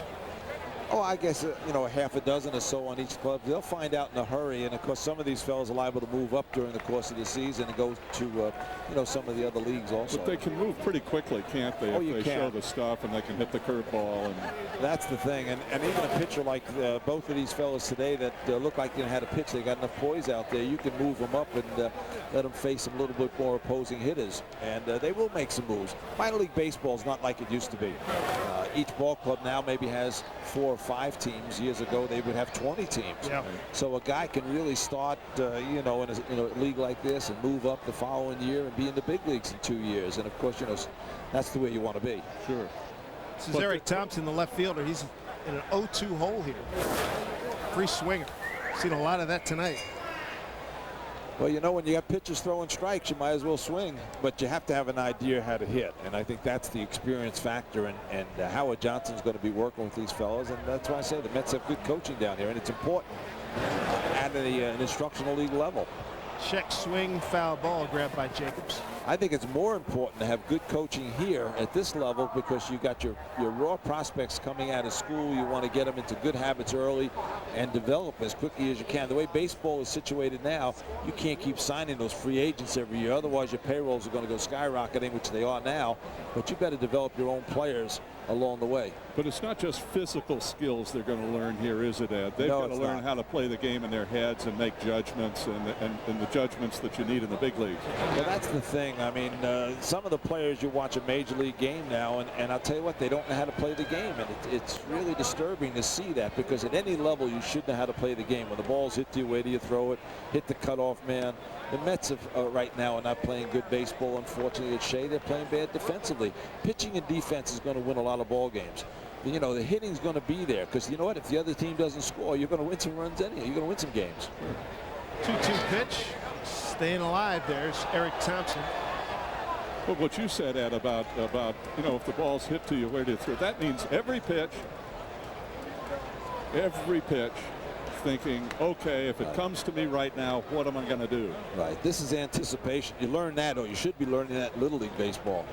What to do with if I catch it. You're going to make some errors, but if you catch it, what am I going to do with the ball? You don't want to make mental mistakes. The team that makes the fewest mental mistakes is the one that's going to win, really. Thompson staying alive. That foul ball hit him in the batter's box. 2-2 with one down here, top 5. Off the fist. Tough play for Rodriguez. Can't make it. Base hit. Not with him running. You only have one play. Boy, he flew. That was a very difficult chance for Rodriguez. Even if he grabs it, probably doesn't have a play. So Thompson showing some great speed. Let's see if Dave Turgeon, the manager for Mahoning Valley, puts him in motion. Look at that. That is nice and easy, too. He was breaking it down the last 3 steps. He must have been a runner in high school, I guess, a sprinter or something. Made that look easy. Put his head down, just ran hard, and I'll tell you what, the third baseman tried to come up with a tough play. Shortstop Bryce Yugawachi steps in right now. You might see somebody doing a little running right here at this point. This is a good time with one out. Excellent time, sure. Maybe put something on. It was nice watching him run. You notice how I'm not being facetious, he put one foot in front of the other. He didn't run sideways at all. That's a good point. Bryce out of Hawaii Pacific University. There he goes. Hit and run. Shortstop. McIntyre knocks it down. So now we have bottom 5, 1 out. Mahoning Valley threatening with runners at first and second. Well, we did say they might be putting something on, and of course they did. Obviously, the Mets were lucky there. The shortstop didn't try to cover. You know, knowing that hitter was a little behind the ball, he held his ground. Otherwise, it's first and third, and then anything could happen. Puts his head down and runs and finds the ball and sees that it's right in front of him. Well, that's a good play right there, Dave, because he took a peek at the plate. It was a hit and run, and after a couple of steps, he wanted to pick up the ball because, you know, these infielders today get tricky. They can fake you out. You can hit a line drive, and they make believe it's a ground ball, so you keep running. Next thing you know, you're doubled up, so you better look back at that catcher. Brooklyn, a little bit of a jam. And here's a fly ball, dead center field. The wind is knocking it down. Pagan makes the catch. Here's the throw to third. Not in time. So 2 down, runners at the corners. These hitters are just not zoning in on the ball. They're just off a little bit off the center of that meat area, you know, that hitting zone. And like I said, that's the difference really with the aluminum bats. Now it's going to take some adjustments. But how much could that be what they're throwing up there, too, Ed? Well, this fellow's a good pitcher. I like him. He's got tremendous command up there, a couple of pitches. He knows how to pitch. He's not 19 years of age as far as I'm concerned. He's ready. Farthest inning runners gotten tonight. Thompson's at third, 2 down. And here's Van Every. Bobbled at second. Bobbled again. Run scores, and Mahoning Valley takes a 1-0 lead. So 2 bobbles, you can conceivably put 2 errors on the board on that play. Well, he's only going to get 1, but I'll tell you what, it took like a little bit in between hop. He laid back on the ball a little bit. So he made it a tough play. He picks it up there, he still could get him. Plus, he knows that runner's in there coming in. Runners at first and second now. Run scores. It's 1-0 Mahoning Valley. With speed, you can really generate a lot of runs. I'm just going to say. I mean, they got to first and third, first and second. They got on base using their legs. Here's Miguel Quintana. He's going to make that hopper. play. Put away by Jeremy Ford. Going to run across here in the 5th. And Mahoning Valley takes a 1-0 lead here at Keyspan Park over the Brooklyn Cyclones. You're watching Brooklyn Cyclone baseball here on Metro and Channel 13. In baseball, the brothers Alfonso are famous. We recently caught up with Edgardo, star second baseman of the New York Mets, to talk about his brother Edgar, the Brooklyn Cyclones, and the minor leagues. Every player in the farm system is trying to get from here to here, the majors, the big leagues, where the stakes are high and the salaries higher. Edgardo Alfonso came up through the ranks in the same league, the New York-Penn League, that the Cyclones play in. When you play in the minor, you hope and your goal is to be in the big league as soon as possible. And here is more people with experience, and here's more people with a lot of consistency. And I think this is big league's all about. Edgardo's brother is Edgar Alfonso, the manager of the Brooklyn Cyclones. Edgar told me pretty much everything I know about baseball. He told me about the discipline, he told me about the consistency in the game. He's a great teacher. Edgardo, after 10 years in baseball, has his own advice for the Cyclones players. You should have a lot of patience because it's not going to be easy. I mean, it's something that it's kind of like can be hard for a couple of guys and good for other guys, but you know, it's pretty much to develop your talent and try to do your best and try to learn about the game and be a lot of patient and then, you know, just work hard every day.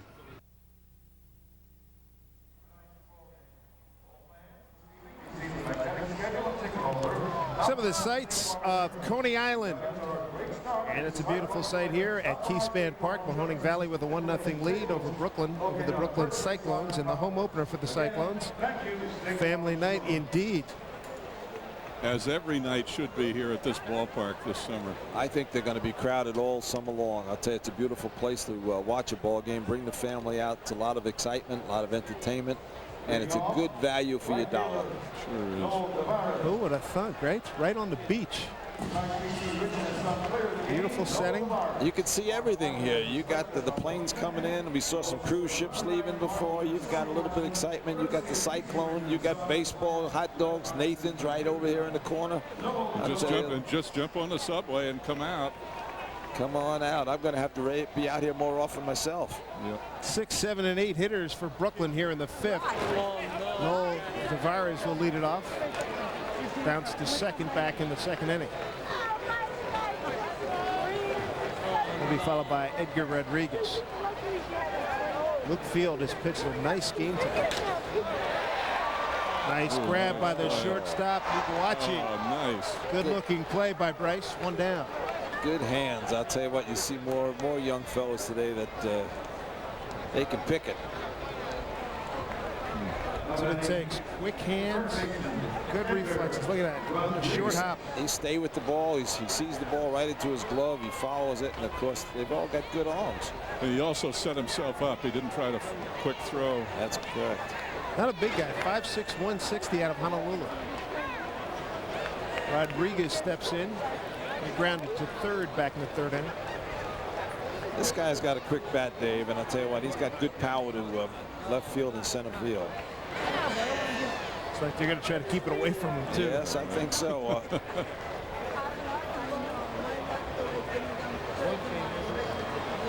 Luke Field's been very effective. Held Brooklyn to just 1 hit, that by Arias in the 3rd.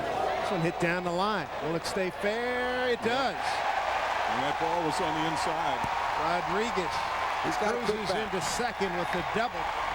That's the 2nd hit for Brooklyn, and the crowd is into it now. Cyclones with a chance to tie this ball game up in the bottom of the 5th. Think he made a mistake coming in like that? Well, you know, the pitcher's not perfect, and he did make a mistake, and you got to give Rodriguez credit. You know, he's able to get it out, the bat head out in front, and I said he likes the ball in the inner part of the plate. The baseball fan really loves this game. You know, there's not a lot of scoring right now. They got a good, well-pitched game, good defense. You see some good defensive play, so they're going to have some excitement here this summer. But I think now, late in the game, I think the pitchers, you know, have been seen a few times. The hitters have taken advantage of it now. And if any time, they should be starting to catch up a little bit.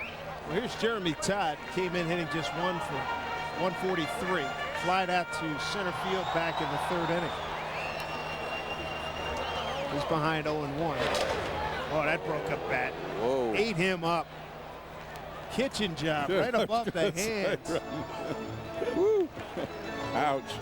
You know, the bad part about it, you got to go back to the bat rack and ask them for another bat. That's embarrassing to get hit like that.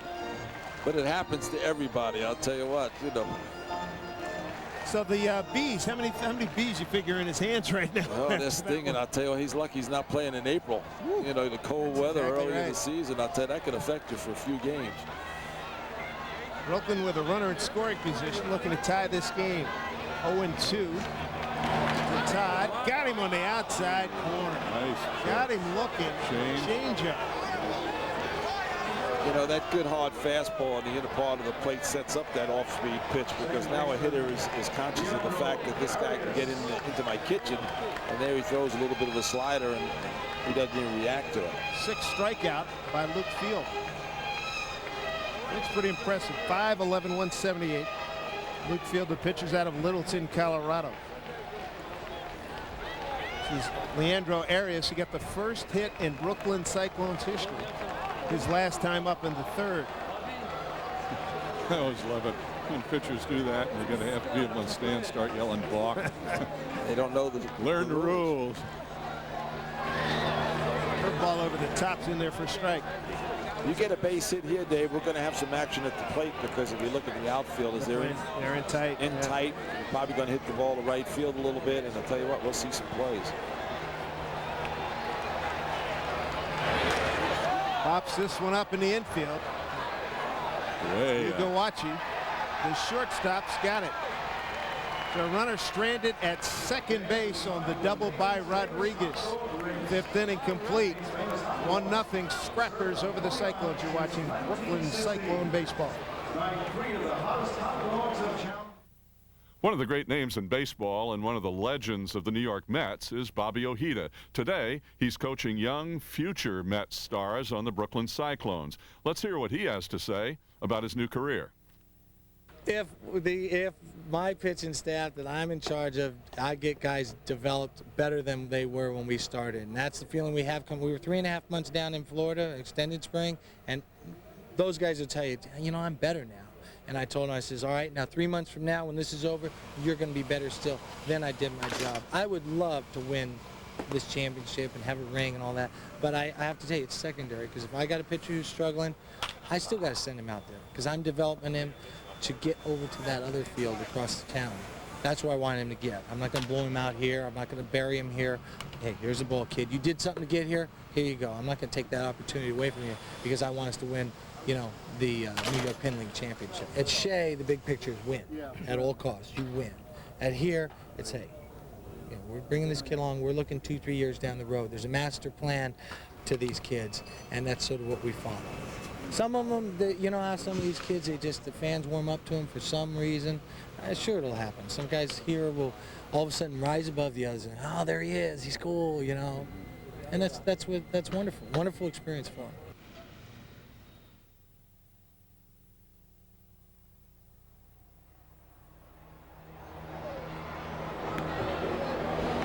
Mahoning Valley with a 1-0 lead over Brooklyn. They're at Keyspan Park, 1-4-0 for Mahoning Valley. The Scrappers holding that 1-run lead, 0-2-1 for the Brooklyn Cyclones. It's been a well-pitched game, Dave. If you look at the statistics now, you've got Peterson from the Mets. He's thrown 67 pitches, 44 for strikes, 23 for balls. And the fellow from the other ball club, he's thrown 71 pitches, 49 strikes, 22 balls. You know, so they both have pitched a good ball game. It's moving along quickly, too. 4, 5, and 6 for Mahoning Valley. Here in the 6th inning, Ricky Morton, the DH, is struck out looking and swinging.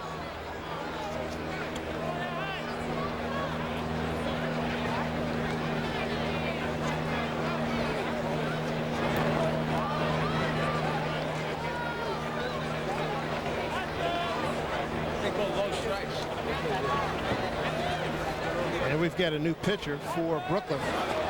Matthew Gahan, 25 years old, first year as a pro. He's out of Australia. He snuck him in on us. Sure did. There's that fastball up. That fastball up there pretty good. 2-2. So Peterson's done. He's had a great night. You might as well take him out. You know, and why hurt his arm in this type of a ball? Gahan with a nice breaking ball. Gets his first strikeout of the night.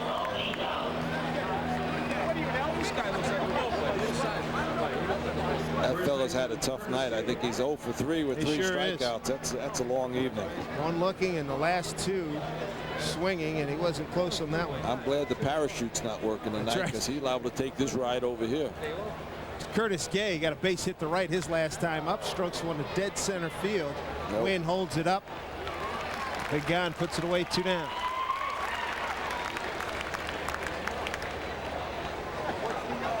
That wind is a factor. I'll tell you, that ball was really knocked down. He hit that ball pretty good. Well, the flags are at half staff. Center field flags, obviously in honor of the firemen who tragically lost their lives last week. I mean, straight in right at us, and we're in the upper deck here at Keyspan Park. You got to love to pitch with that. I'll tell you what, you might as well let the guys hit the ball up in center field. They're not going to hit it out like that. Overhand pitcher. Don't see a lot of guys throw directly overhand. No, and he gets good curve. Got on top of the ball real well. Bobby Ojeda had a pretty good curve, and I guess he's working with these pitchers. There was another breaking ball. A very effective inning for Matthew Gahan. Nicely done. 3 up and 3 down. We go to the bottom of the 6th. 1-0 Mahoning Valley. The Scrappers leading the Cyclones. You're watching Brooklyn Cyclone baseball.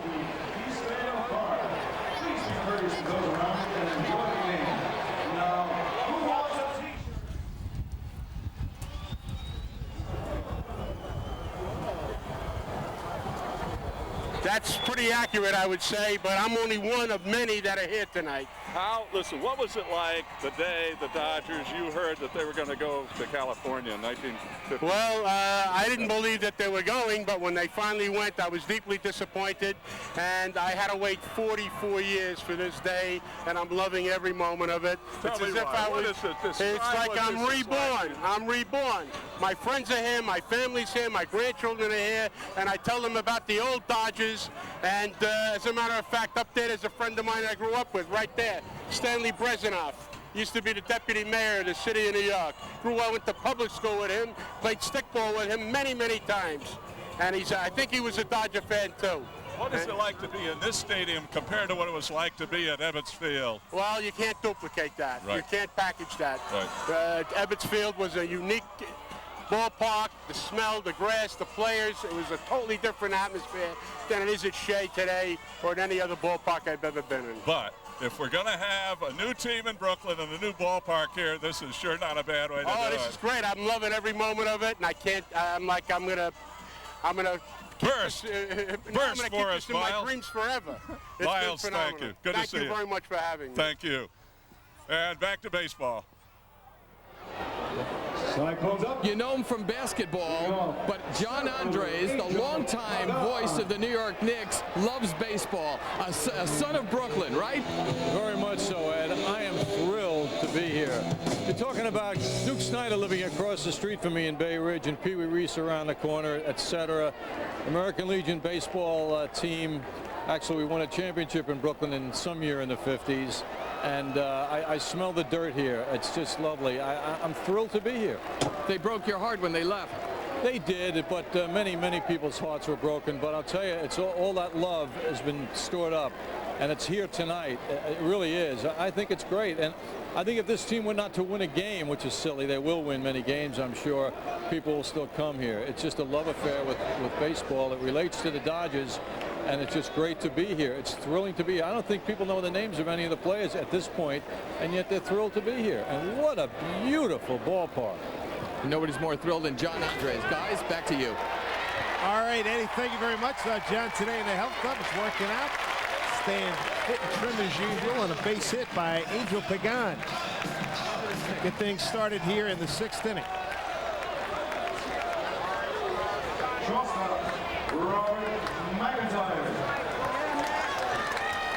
1-4-0 for the Scrappers. That was the 3rd hit for the Cyclones. Bottom of the 6th action. Luke Field has pitched a real fine ball game right now, looking at Robert McIntyre. Struck out swinging and looking the last time.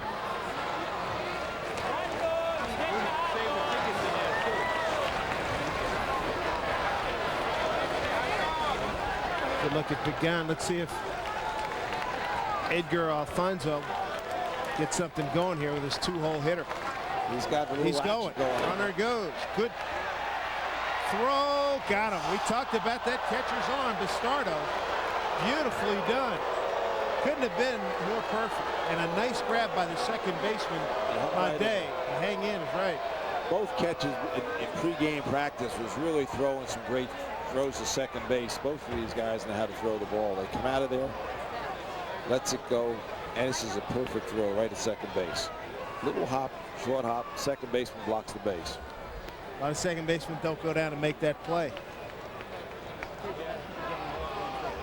Very impressive the way Bastardo, his footwork. I mean, he was out there quickly and just really muscled it down there.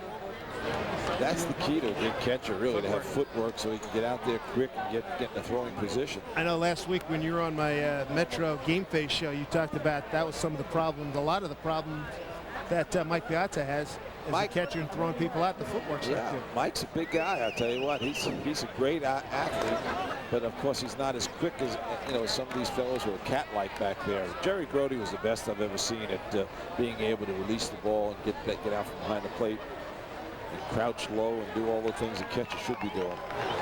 But the Mets have a good catcher also on their side there. He throws the ball real well, so I would think down the road somewhere at some point somebody will be talking to Mike and see if he wants to make a position change, because he's a Hall of Fame player and he's a tremendous offensive threat for the Mets. And if they've got a catcher back there that can do the job, I'm sure he'll make a move. Don't forget, coming up on Metro's Game Face on Thursday, Boomer Esiason will be in. Plus, remember, the New York Yankees will join us at 8 o'clock. Popped up. Day, easy play, 2 outs.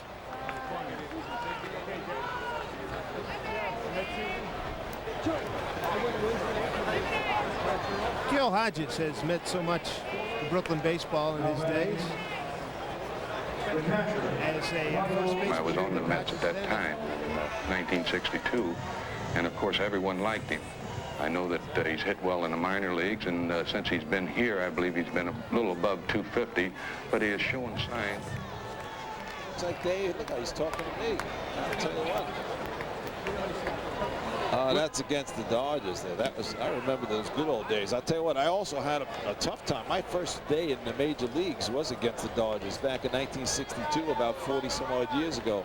And I opened up against a left-hander from Brooklyn, Sandy Koufax. And he wound up striking out 18 that day, but the first 9 guys up struck out, I think, 9 pitchers. And, you know, I joined the ball club that day, and I was sitting alongside of Casey, and came about the 7th inning. He wanted a pinch hitter, and he looked at me. He says, "Kid, you want to go up there?" And he said, "No, I'm going to put Gene Woodling up." And he threw Gene up there, and he struck out on 3 pitches. And I'll tell you what, I said to Casey, I said, "I'm ready to go back to school." That was a tough way to start in the majors. But I'm glad I didn't get up to bat. What year was this now? 1962. So that's when Sandy was coming into his prime. Sandy was in his prime, and he was the best I've seen for 6 years in a row. And I tell you what, he's right from around this area. 1-2 to the 3-hole hitter Michael Jacobs for the Brooklyn Cyclones. But you know, I left the ball club on the West Coast, and I went down to the minor leagues. And when you look at the ballpark I played in, we didn't even have lights. It looked like little candles. Jacobs swings through and started with that gun. This is the official out. This is a beautiful ballpark. So another strikeout recorded by Luke Field. He's rolling along through 6, leading 1-0 here in the home opener for the Brooklyn Cyclones. You're watching Brooklyn Cyclone baseball. Thank you very much, taking down. Gil Hodges, certainly one of the most revered and respected people of Brooklyn, not just in baseball, but in Brooklyn ever. Joan Hodges, Mrs. Gil Hodges, with us, along with Gil Jr. Joan, it's nice to see you, Gil. Thank you, David. Always wonderful to see you. Joan, Bedford Avenue, part of it renamed for Gil recently. Now baseball is back in Brooklyn. What is this like for you this evening? It's something I really can't explain. You know, I was born in Brooklyn. I'm still here, and I guess I'll always be here. They are the greatest fans in the world. They truly are, and they deserve it. They really do. Is it possible for you to look back at Gil's career and say that any one single event was the most exciting or wonderful part of it? For as loyal as the people from Brooklyn were to Gil, and they truly were, I think the greatest thing that Gil felt he was able to do in his career was to bring back a championship with the New York Mets. Right. Really. Understood. Gil, what is this like for you tonight? This is a great thrill. We're really proud to be here, and Fred Wilpon and the Mets have done a wonderful job, and we wish the Cyclones a lot of luck. It's nice to see baseball back in Brooklyn. Can you get back to see some more games this summer? We're going to try. We're going to try. This is really fantastic. We'll see you here. Thank you. Thank you. Thank you. Joan and Gil Hodges Jr. And back to baseball.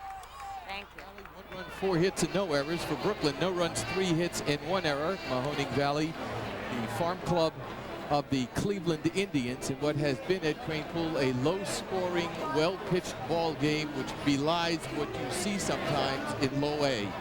Well, you know, the pitching is a little bit ahead of the hitting, obviously, at the early stage. You get a young pitcher that can throw the ball pretty hard, and he's got good command of the strike zone. He's going to take advantage of some of the young hitters who don't have the experience yet. But wait till the second half of the season. These fellows will progress. But so far tonight, everybody pleasantly surprised with what they're watching. Oh, I think it's good baseball. It's a good brand of baseball because you saw some good defensive plays. You saw a catcher throw a guy out who had a good lead. And the pitchers, of course, have overpowered the hitters right now. But we've got 3 good innings left for baseball, and anything can happen. And I'll tell you what, it's a lot of fun to be out here. Matt Gahan is ready to begin his 2nd inning of work. Francis Finnerty is the batter, 1 for 2. And he watches low for a ball. I don't know where they went. The Scrappers breaking the scoreless tie in the 5th inning on the game's only error. 6,500 seats at Key Stands Park, 6,500 people in attendance. To the left of second and underneath and out into right field. That'll be a base hit. That's the 5th hit for the Scrappers tonight. It's a leadoff single for Francis Finnerty, his 2nd hit of the ball game.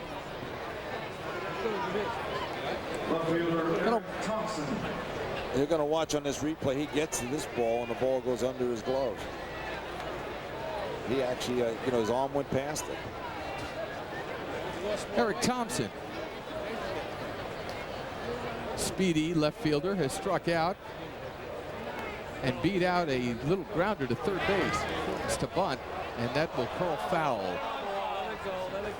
I'm very anxious to see, Ed, how this ballpark is going to play out. The wind here is going to be so critical, especially with this, the way the ballpark is situated. Because I think if the wind is blowing out, this place is going to turn into Wrigley Field with the wind out. You know what that's like. Oh, anything can happen. Well, tonight, of course, it's going to favor the pitcher. It's blowing in off the ocean. And, of course, everything's coming back in here. But you're right, it could turn anyway. And if it does, that right field, the boardwalk's in trouble. The Gale will just pick the ball up and take it out. That's correct. And of course, the wind wants to favor left field anyway. So your signs in left field with the Cyclone over there could be in trouble also. Runner goes the pitch out. The throw to second base is to the shortstop side. Not a good throw by Michael Jacobs. Credit Francis Finnerty with a stolen base, giving Mahoning Valley a runner in scoring position with nobody out as they bat here in the top half of the 7th inning. This is a tough play for the catcher. If they ever replayed this, you're going to see this is a bad pitch out. This is up and away. He's got to go too far to make that throw to second base. He's got to hit him in the chest protector. Yeah, there's no reason for that pitcher to throw the ball like that. He doesn't let his catcher have a chance to throw the man out. Gahan checking second at the pitch. He swung on and missed. Here's a situation that, as an offensive player, where with a man on second and none out, you've got to try and pull the ball. Get the ball guy, run it over to third base. It might not show up in the box score, but your ball club knows if you do that, you allow yourself to score a run at third base. You know? Swung on and missed, and Eric Thompson strikes out. So that's a big strikeout for Matt Gahan. That is his 3rd in 2 innings, and it'll bring up the 9th place hitter. This ball is away from this fellow. He doesn't have a chance to hit that ball. He struck out earlier, I think, on the same type of a pitch. You know, being an experienced hitter, you've got to hit that ball somewhere. You know, you got to get that run to third base. Then you could score a lot of different ways with a man on third with 1 out. Ray Subawachi, the shortstop, with a pop foul to the third base side and well out of play for strike 1.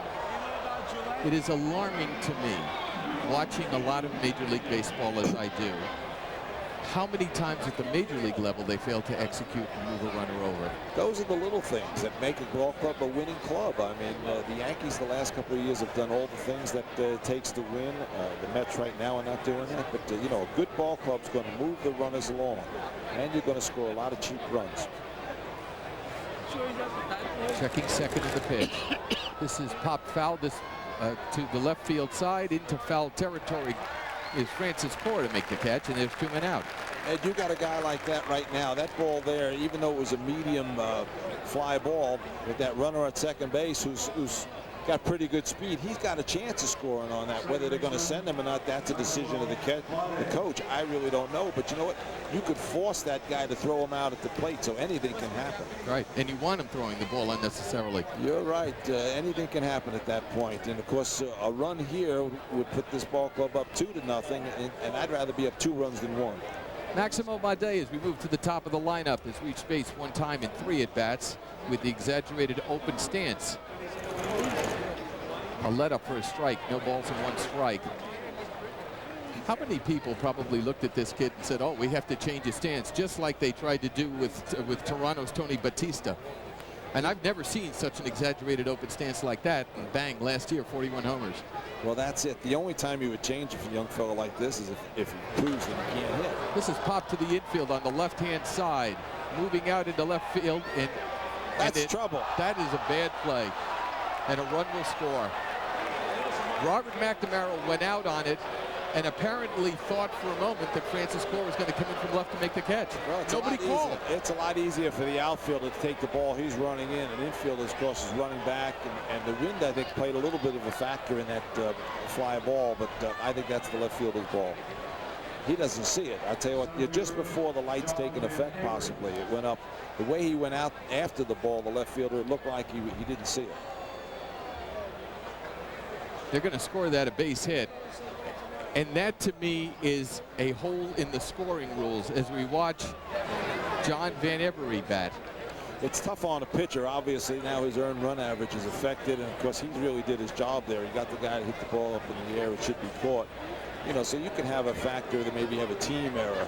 You know, the left fielder obviously didn't see that ball, but that ball's got to be played. Swings and a miss in the count.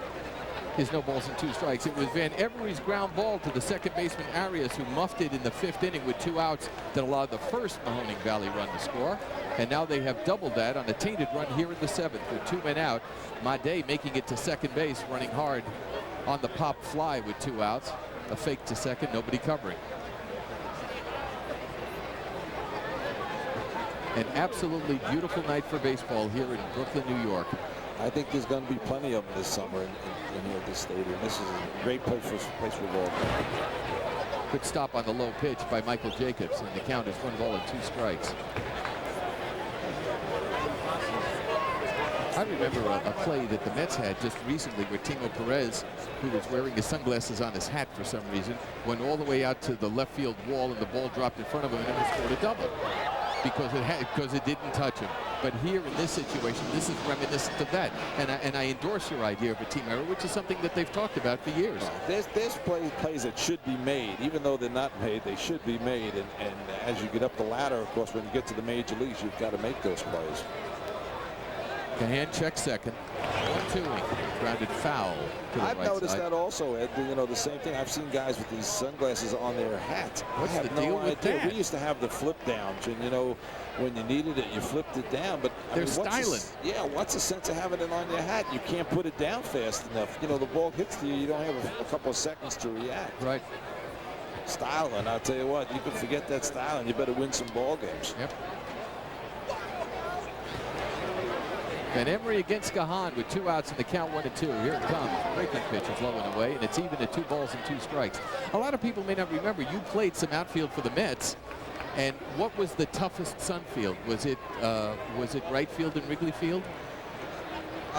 Wrigley Field, I didn't like the outfield because the wind always blew, and of course I didn't like the bleacher fans out there. They were throwing all kinds of beers and stuff at you. You know, that was tough. But Michael Jacobs thought he was going to get a call there, and the count is out full of 3 balls and 2 strikes. I tell you, tough ballpark was Cincinnati, the Crosley Field, with the left field. When I played that, they had that the foothills go up the incline. Yeah, that's right, the incline. I'll tell you what, you fell down. Every young player fell down over in left field, and everybody was laughing at you. In there for a called strike 3, and the side is retired. John Van Emery is called out on strikes. That ends the 7th inning. But Mahoning Valley doubles its lead. The Indians Farm Club picking up 1 run on 1 hit.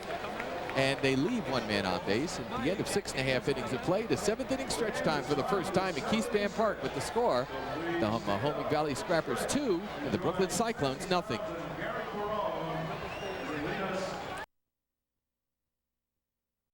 When you say Coney Island, many people think of many things. Sand, boardwalk, crazy rides and games to play, cruising down, up and down Surf Avenue.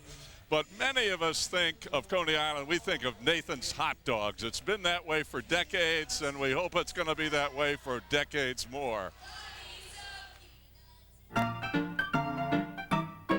Just after the turn of the last century, one of the more elegant restaurants in Coney Island was Feltman's, a German beer garden whose sausages and rolls was a specialty. Working in Feltman's kitchen, Nathan Handworker, an immigrant bun slicer from Lithuania, knew a good thing when he saw it. And with $300 borrowed from Eddie Cantor and Jimmy Durante, opened a small stand on Surf Avenue. Nathan's became a hit with the sausage sandwich he called the Hot Dog. His stand grew, as did the popularity of his wieners. Feltman's is gone, but Nathan's is still the center of the universe for hot dog connoisseurs. Each year, on the 4th of July, competitive speed eaters from around the world vie for the coveted mustard yellow belt. Last year, 19 gustatory gladiators were bested by 100-pound Kazutoyo Arai of Japan, who consumed 25 1/8 hot dogs in 12 minutes. America is still the land of opportunity. Ed Randall and Ed Kranepool as we move to the bottom of the 7th. This is up the middle for John Toner for a base hit. That's the 4th hit for Brooklyn. It is a leadoff single for John Toner, who reaches base a lot less painfully than the last time when he was hit by a pitch by Luke Field. That'll bring the tying run to the plate in the person of the left fielder, Frank Core. This late in the ball game, you've got to start getting something going. So obviously, it's a good time to get a leadoff hitter. Percentages say you're liable to score when you get the first man on. Frank Core has flied to center field, and he is grounded back to the mound. He's 0 for 2. Toner with a short lead from first. Field delivers. 0-1. I want you to tell the story. People who were old enough to remember will remember that amazing Sunday night at Shea Stadium on May the 31st, 1964, Memorial Day weekend, a doubleheader scheduled with the San Francisco Giants, in which you played a prominent role. That's in there for a strike, and the count is 0-2 to Frank Core, with the right fielder Noel Devarez waiting in the on-deck circle. The Mets had a doubleheader, played one game, and then played the second game that went 23 innings. And there was a story about a Catholic priest. This is hit on the ground to the right of the shortstop. Has trouble getting the ball out of his glove. There's one on the first, not in time, but they do get the lead runner in the person of John Toner. So Frank Core will take over at first base for him. There's one out in the bottom half of the 7th inning. A priest left Shea Stadium between. Here's the replay. Little trouble getting the ball out of the glove. Little trouble. He can't get it out cleanly, and of course that was the difference. This priest flies coast to coast, and the second game still going on. Back then in '64, when they didn't really have the supersonic jets. I want you to tell your story about that doubleheader. Well, I always said, you know, if it would have went 10 more minutes, it would have started in May and ended it in June. I'll tell you what, because it was right at the end of the month. But I had played a doubleheader the night before up at Syracuse, and for the Buffalo Mets. Yeah, and then I came into the ballpark, and Casey said, play the first game, and I'll give you the second one off. And then he said, well, he decided to start me the second game, and you know, he said, I'll only play a couple innings and you'll be out of it. Well, by the 5th inning, he used up all his players, and I wound up playing both of those games. So I played almost 50 innings between Saturday night and Sunday afternoon. I had a good day going. I was 3 for 4, and I wound up 3 for 10. Snap throw to first is not in time as Core is back safely. Some guys there could have had a good month. I'll tell you what, 3 for 4. I'll tell you, my first day back from the big leagues, I thought it was pretty good. He's aggressive, this catcher. He likes to throw the ball, and he's got a great arm. And that was a good riding fastball for him to throw down there. Good pitch. Noel has grounded to second and grounded to short. 0 for 2. Field is ready. Breaking pitch hangs high, and it's 1 ball. And no strikes.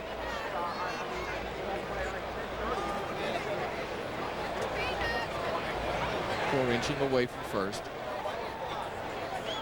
Field coming home. And this is moved out into right field. That'll be in there for a base hit. Core will stop at second as the right fielder Quintana returns the ball. And Brooklyn has something going here in the bottom half of the 7th inning, with 1 man out.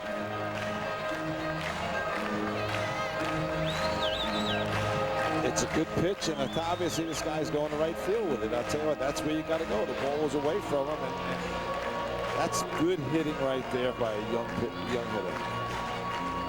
You try to pull that ball, he's liable to hit it with another play. A ground ball to second, a ground ball to short, break his back. The Mets have something going here, and they've got this fellow here who's got some good home run power. Jeremy Todd has flied to center, and he's taken the called 3rd strike. He's 0 for 2.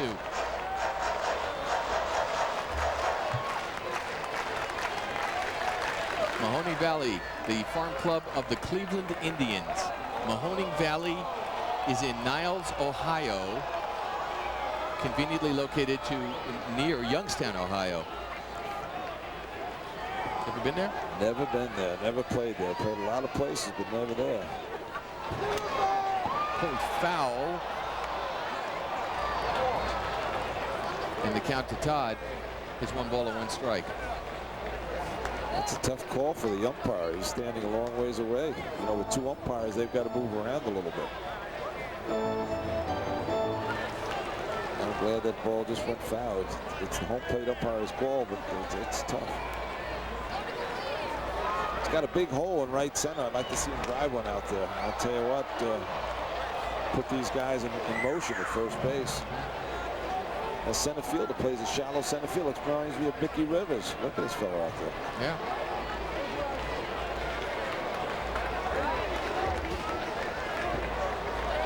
Very shallow. This is hit on the ground. Woo! What a play. Throw to first is in time. What a play. Terrific play by the shortstop, Ugawachi, and the side is retired to get Jeremy Todd. So Brooklyn threatens but does not score, and you're watching Brooklyn Cyclone baseball. Can a great player become a great coach? Can a great coach make young players great? Well, these are the things that run through your mind when you talk like a young coach by the name of Howard Johnson, a former great Met player. Take a look at this. I like our team quite a bit.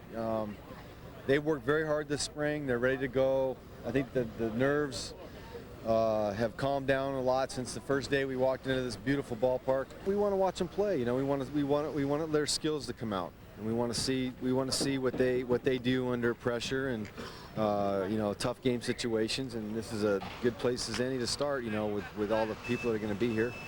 I'm not a coach in the strictest sense. I'm more of a teacher and a coach together combined, because we have to be able to reach each guy at a different level and bring out what they have, you know, but at the same time we want to teach them how to play the game at a professional level that they can hopefully get to the big leagues. But the main thing is we want them to improve. We want them to get better, and I think that as long as they keep working like they have, they will.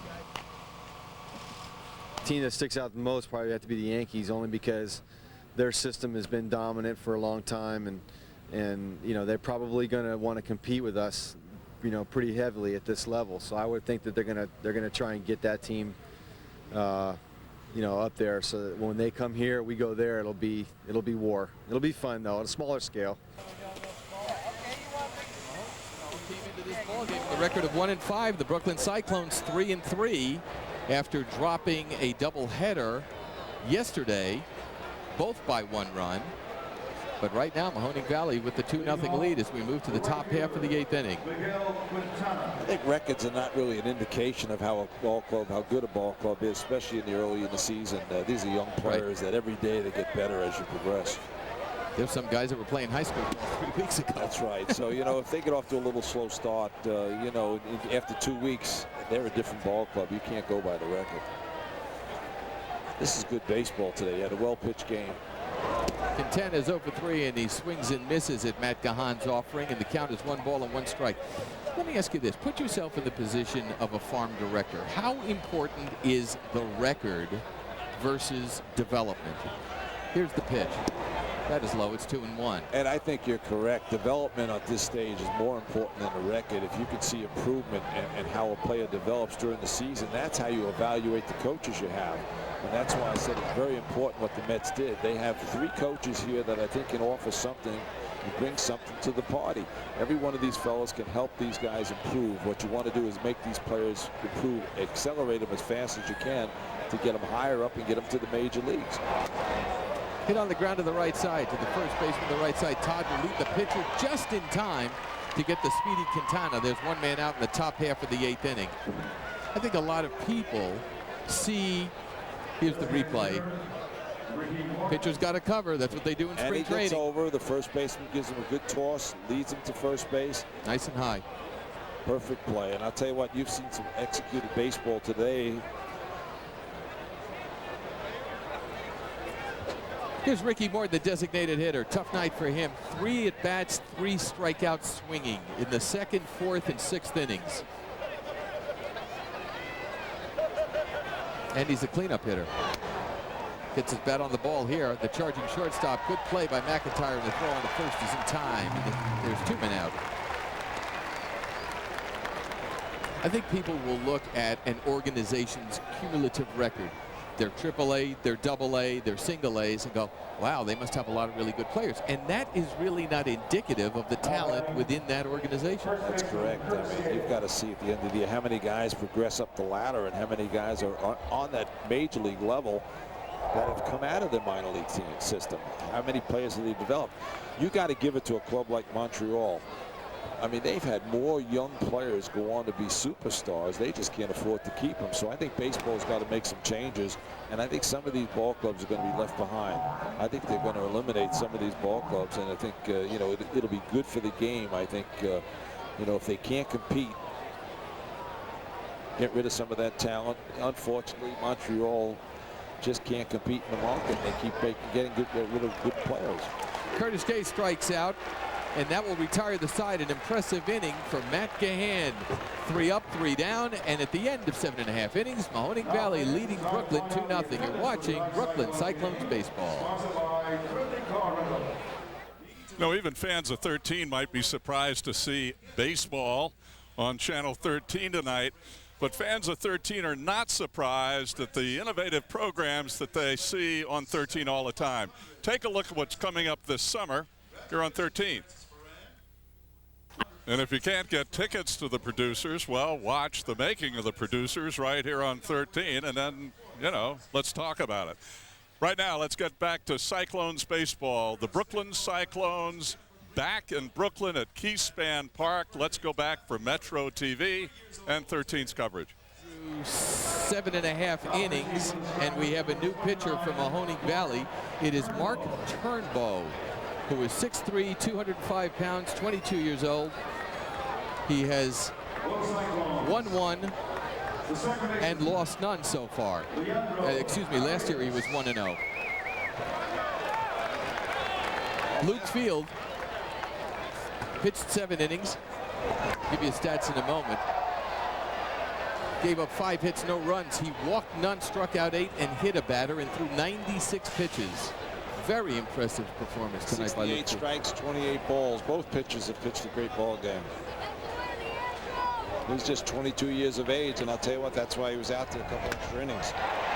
Line to left field for a base hit. So it is a leadoff single for Brooklyn. Well, for the second straight inning, we've led off with a base hit, so let's see if we can get something going now. This would be a good time. Let's pick up 3 runs and shut them down, and let's have a victory party. Leandro Arias with his second hit of the night, batting 9th. And no other Brooklyn player has more than 1 hit. We move to the top of the order, represented by Angel Pagan, who you see is 1 for 3. That almost picked off the mayor. Oh, right overhead. And he was saying he could catch those balls. He didn't even try for that one, Ed. He's just talking a good game. Yeah, must have been. He's smart. I'll tell you what, I'd duck also. Edgar Alfonso, who bears a striking resemblance to the wonderful second baseman with the New York Mets, his younger brother Edgardo. Sick in target practice. Got to be heads up here with these screens that are so low. These balls are popping up here. I think Edgar's got my number down there, number 7. What's he doing? I didn't know he was an Ed Crinkle fan. Another one, almost to the same spot. Mark Turnbow with the only win so far for the Mahoning Valley Scrappers, who lead in this ball game by the score of 2-0. As Brooklyn bats in the bottom half of the 8th inning. Ed Randall, along with Ed Cranepool, Dave Sims will rejoin you for the top half of the 9th inning. 0-2ing outside. Well, right now, Eddie's not in a position to win this game, but he's here to save the game, I guess, for the first pitcher. He can't be a winner right now unless he allows the Mets to tie it up.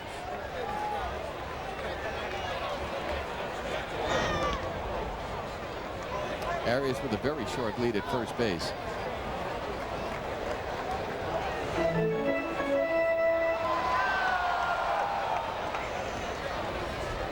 Turnbow sets.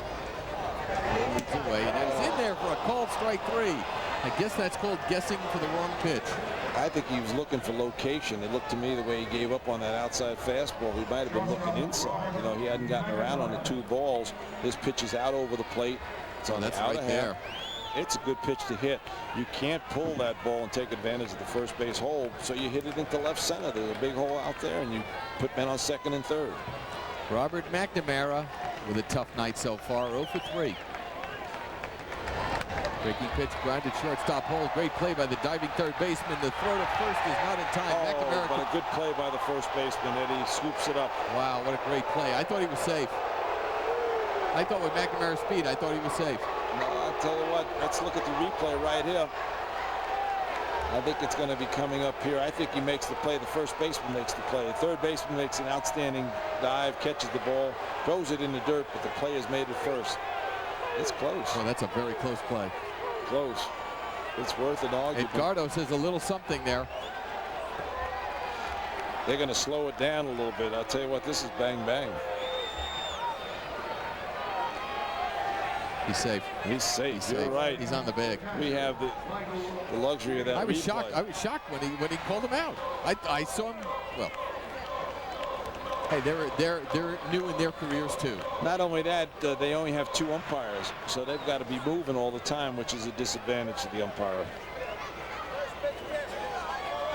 Michael Jacobs, the catcher, 3 times at bat, 3 strikeouts.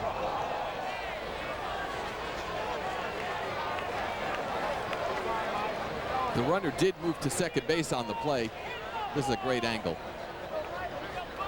But that ball is bouncing, and certainly McNamara's in the middle of the bag. Tough call against Brooklyn. 0-1. Foul tipped into the glove of the catcher Bastardo, and the count is no balls and 2 strikes. You said something right there which was quite impressive. The first baseman actually was in a bad position to field the ball. He should have been on the front half of the ball. He could have stretched out another foot or so. He might have caught the ball in the air anyway. The front corner of the bag, right on the infield correct. side. Yeah, that's the proper positioning. So that's something that you can teach a young fellow when you see these mistakes, and the instant replay will show that. Plus, he got the call anyway. But you know, the Mets the other day lost the ball game on a bang-bang play at first base. Right. For Cal, beats it out. Right. First baseman could have cheated on the first one, the second, and on the play to third base when Shipper Jones beats it out down to third base, a little swing and bunt, and he should have been in the front corner of the base. And maybe if it's a left-handed first baseman and not Todd Zeal. Swung on and missed for strike 3. Michael Jacobs strikes out for the 4th time tonight, stranding a runner at second base. The side is retired for Brooklyn in the 8th. No runs, 1 hit, no errors, and 1 man left on base. Dave Sims will rejoin you after the break. I'm Ed Randall. It's been my pleasure. This is Brooklyn Cyclones baseball. Coney Island is a great place, not just for baseball, but for all the other sights and sounds and activities along the boardwalk and Surf Avenue. If you're going to come to a ball game, give yourself some time to enjoy all of Coney Island. Watch this. With the addition of baseball to Coney Island's list of diversions, the jewel of Brooklyn is now complete. After a day on the white sandy beaches or a stroll on one of the best boardwalks in the world, practice your cabaret act with an open-air karaoke machine. Eat. Commune with nature at the New York Aquarium. Try to hit a home run of your own at the Coney Island batting range. Eat. Get a museum quality tattoo by Camille at the legendary Spider Webb's Tattoo Parlor. See things you have never seen before at Coney Island's last remaining sideshow. Join the Army. Coney Island. It's not an island, but there is something for everyone.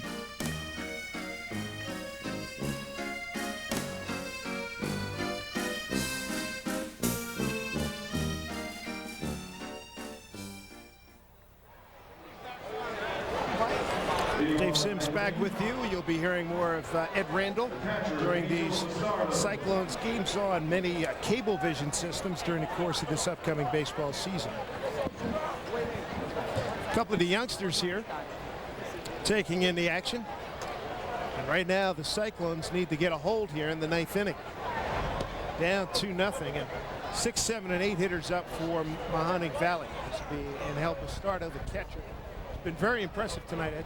Behind the plate, I'll tell you what, you called it right, Dave. I mean, he's got a good arm. He threw a guy out at second and almost picked the runner off at first base. So he likes to throw, and now it's just a matter of can he get something started for this team. Angel tonight 0 for 3. Big swing there. 2-1. That was a tough outing for Brooklyn a couple innings ago. That wind-blown fly ball. The left fielder never saw it. The shortstop got a late jump on it. Got to get used to the surroundings here. 2-2 to Bastardo.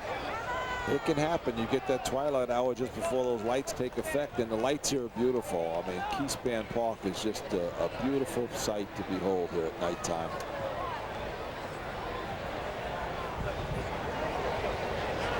Here's a 2-2 pitch. Got him in on the hands, and he fouls it off down the left side.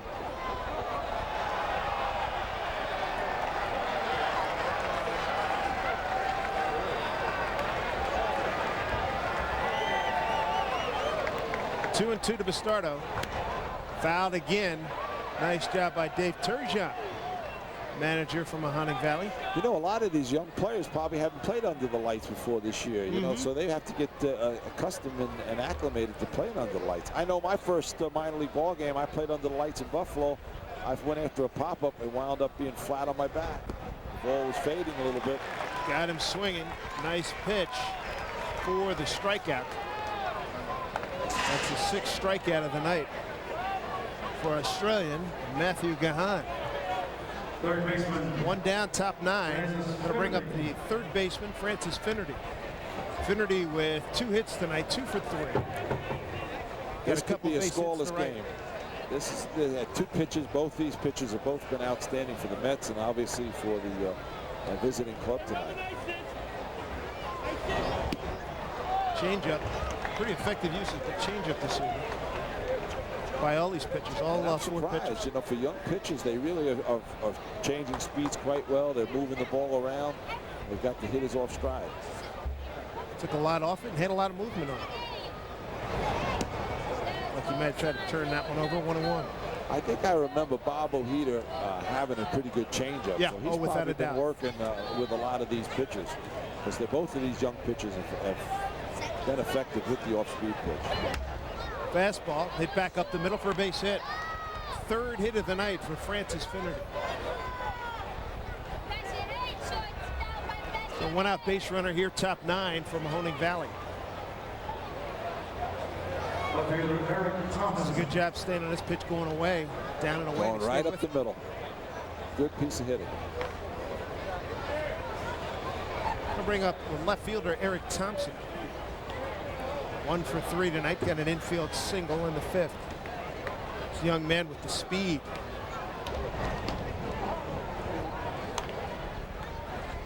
Let's see what kind of speed we got at first. This guy up at the plate, we can't use his speed if we can't move that first base runner. Third baseman playing in. Slap foul behind us. Hit 2 near the owner's box in the last half inning. 3 in a row, as a matter of fact. Fans are screaming at those folks to make a catch. They want to give him a souvenir to take off. You know, if they own the ball club, you know, the ballpark, let them take a baseball home. Look at Rodriguez playing at third. Up close to the bunt. Beauty. They throw him out. He moves to runner up with 2 down. Eric Thompson, his speed didn't miss beating that out by much. That puts a lot of pressure on this hitter now. Now you've got 2 outs with a man on second base, and you leave all the offense up to it. I think this is a bad play in baseball here. You've given up an out right here. You know, you've got to get a base hit. I mean, if he's going to bunt it, he's got to get a little farther down. Yeah, you can't do that. I mean, I don't believe they should give him a sacrifice there because he wasn't sacrificing. He's going for a base hit. And here's the shortstop, Uguachi.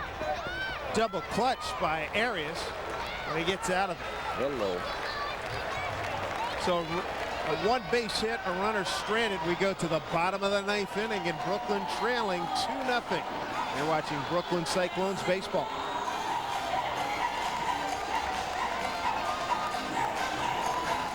Jeff Wilpon is the COO and Executive Vice President of the Brooklyn Cyclones, and he and his dad are responsible for this ballpark being here. Jeff, you really built this, didn't you? Yeah, I did. I helped out with, the mayor asked us to do this.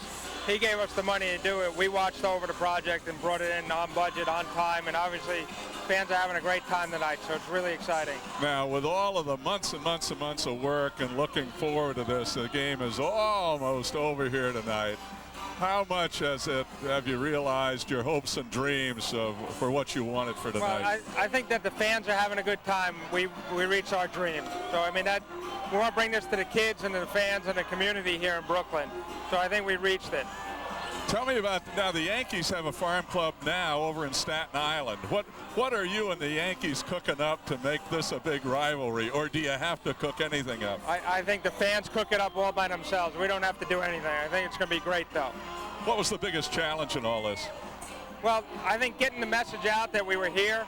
I mean, it happened slowly over time and then really built. And then there's tonight's the culmination of that tidal wave of people being excited about baseball. Jeff, thank you. From all of us, in New York City, you've brought wonderful baseball back here, and I know the people of Brooklyn are grateful as well. So thank you very much, and we look forward to seeing you here at the ballpark. Great, thanks. And let's get back to Metro TV and Channel 13 coverage of the Cyclones. Scrappers of Mahoning Valley leading the Brooklyn Cyclones 2-0 as we head to the bottom of the 9th inning. Dave Sims at Crane Pool with you. It'll be 4, 5, and 6 for Brooklyn. John Toner, Frank Core, and Noel Tavares. Toner, 1 for 3 tonight. Single to center field back in the 7th inning. There's Mark Turnbow on in relief of Luke Field for Mahoning Valley. We've had the leadoff man on the last couple of innings. Now we've got to get him on here in the 9th, Dave. We've got to get something going. Otherwise, there's no tomorrow. 1-1 to Toner. Entered the game with a .294 batting average. So a breaking ball. 2-1.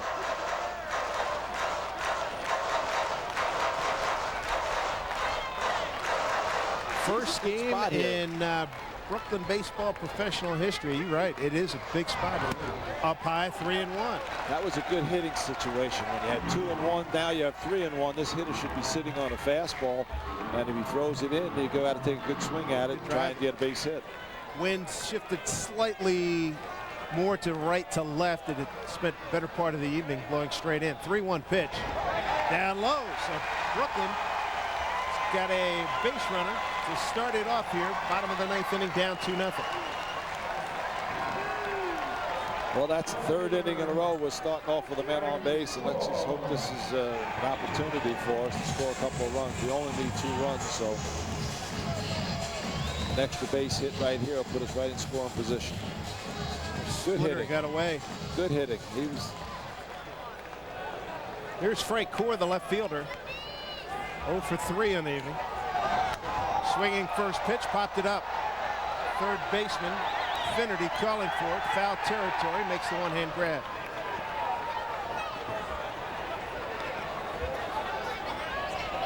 One down, bottom 9, and Turnbow now is going to be looking to get a double play ball.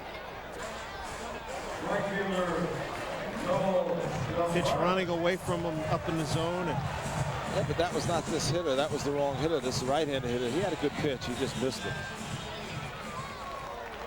Right fielder Noel Tavares. Swinging through that. He's 0 for 3. Ground out to second. Ground to short. And struck out. That was in the 7th inning. Brooklyn trailing 2-0. The only pitch he can hit is that up and in pitch. He's so exposed. He's so open up. His front shoulder comes out off the ball so quickly, and he pulls his head. It's almost impossible for him to hit any kind of a ball away from him. Look for the pitcher now with a head 0-2 to keep the ball away, and you're liable to see a double play. He's sitting on fastball, that's for sure. Went away, just missed. he ought to stay out there again. If he stays away from him, I don't think this guy's going to be effective at, offensively. 1-2 pitch. Turnbow steps off the rubber.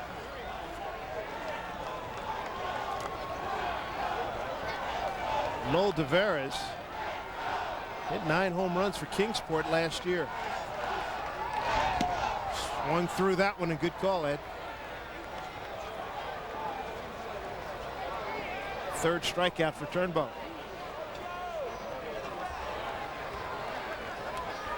And the outer part of the plate, you cannot pull that ball. You've got to go with it. Yeah, his whole swing is designed to pull it.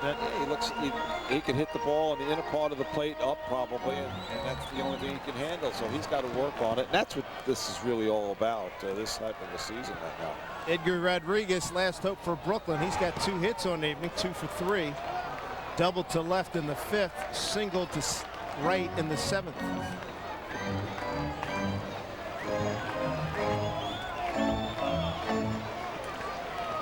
He can hit the ball out of the plate. This fellow here I saw in batting practice. He was popping.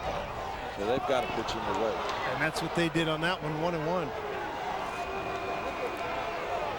Rodriguez, 4 players on this Brooklyn Ball Club from San Pedro de Macorís. Just turned out so many terrific major league stars. 1-1 pitch. This one hit pretty well left field. Left fielder going back up against the screen. It's gone. And he's tied it at 2-2. Edgar Rodriguez, we told you about his home run pop from a year ago, and he ties the game with 2 down here at the bottom of the 9th inning.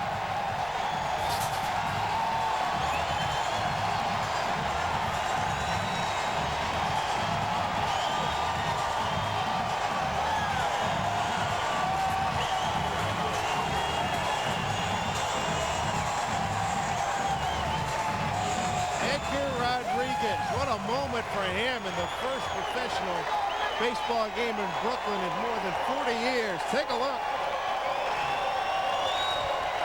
Hit right in the zone he was looking for. Right there. I just said, just got finished saying he hit some home runs in batting practice, and he's got a quick bat. I said it earlier in the ball game, and this guy can hit the ball. Pitcher makes a mistake. He took advantage of it. Look at that reaction. You think he's happy? He knew it immediately. That one felt good right off the bat. He knew he put a good swing on it. This is Jeremy Todd. Todd in an 0-2 hole here with 2 down in a 2-2 ball game. Well, I got the crowd pretty fired up once again. Good part of the 7,000 still here. Up and in on Todd, 1-2. So a walk by Toner to lead it off. Core fouled out to the 3rd baseman. Tavares struck out on a 1-2 pitch. And here's Todd staying alive, and then on a 1-1 pitch, Rodriguez goes deep, a 2nd homer of the season, and he's got 6 RBI.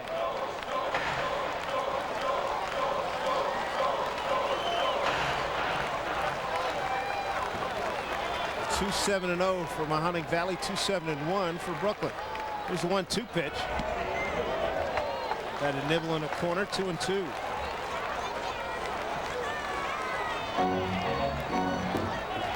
Todd looking for his first home run of the season.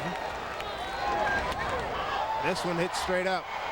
Left fielder Thompson coming in, foul territory, and we're going extra frames. 2 runs on 1 hit. Bottom 9 here as Brooklyn ties the score at 2-2 on the Edgar Rodriguez home run. 9 complete, heading to 10. You're watching Brooklyn Cyclone baseball. What a way to handle 2 outs in the bottom of the 9th for the Brooklyn Cyclones. These are all young players. They're all working toward getting to the big leagues, dreaming about being in the big leagues. Some will make it, some won't.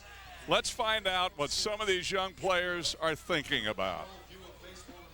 It's a dream, to make it to the majors, guys. I mean, we're going to come out here every day and put forth everything we have, and just go far as we can, And some of us make it, some won't. And, just all you can say, you did your best. If you don't make it, just be happy with it. You had a good time doing it.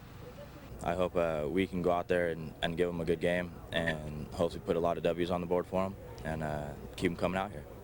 I'm hoping within like 2 or 3 years that I can hopefully make the 40-man and be on the big leagues by then.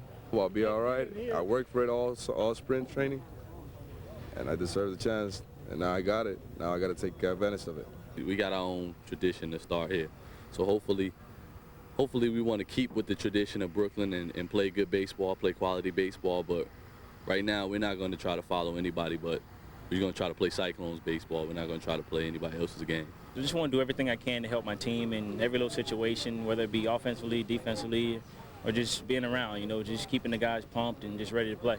Experience of a lifetime playing here in Brooklyn, being the first team here for many years. So I'm going to look back on this, and this is going to be one of the most memorable moments in my baseball career. There's the hero of the moment right now, third baseman Edgar Rodriguez. He's put us in extra innings with that 2-run, bottom of the 9th home run to tie the score at 2-2. Did it with 2 outs. We'll get a new pitcher for Brooklyn. Number 40 is David Byard, 6'3", 235, 23 years old, out of Mount Vernon, Ohio, went to Mount Vernon Nazarene College. His numbers on the season: inning and a third, 1 strikeout. Just his 3rd game of the season.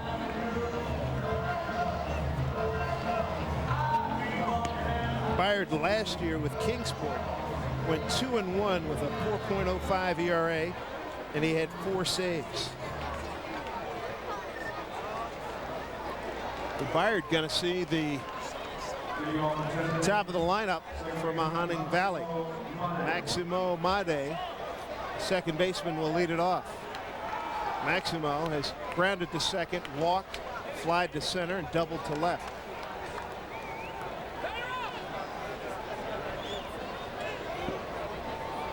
Got an unusual stance.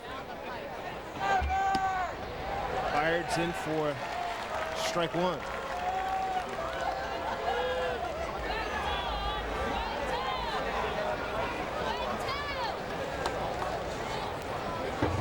Byard way outside, 1-1 here. Top of the 10th inning, 2-2 ball game.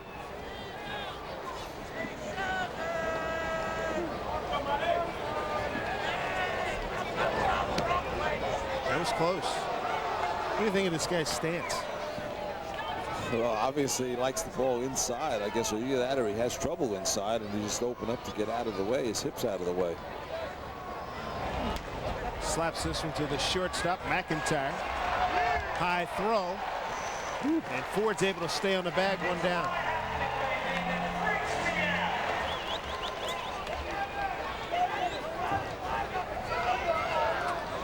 Pretty good wheels by Made. What do you think of those hard bags that they use now? Didn't they play with the softer bags when you broke in? Yeah, a little softer when I first Piazza started. stretching yesterday. You Jammed that right ankle. Yeah, you hit this bag wrong and you can really hurt your ankle. Center fielder John Van Everett, 0 for 4 tonight. I never had that problem, Dave. You know, I wasn't running down there that fast to hurt my legs running. I think some of us have that problem. But these quick guys, I'll tell you what, when they're stretching out and legging it out, you can land on it wrong and it's turn an ankle. Very hard in the center, too. I've seen guys slip off. It was Jason Kendall had that horrific accident. Pirate catcher a couple of years ago. Especially if it gets a little slick. You know, you get a little rain or something, you know, you can't come off the top of that thing, you know. This one looks like it does not have much of a crown that you would see in the majors. Nope. 2-1 pitch in there to Von Everett. 2-2.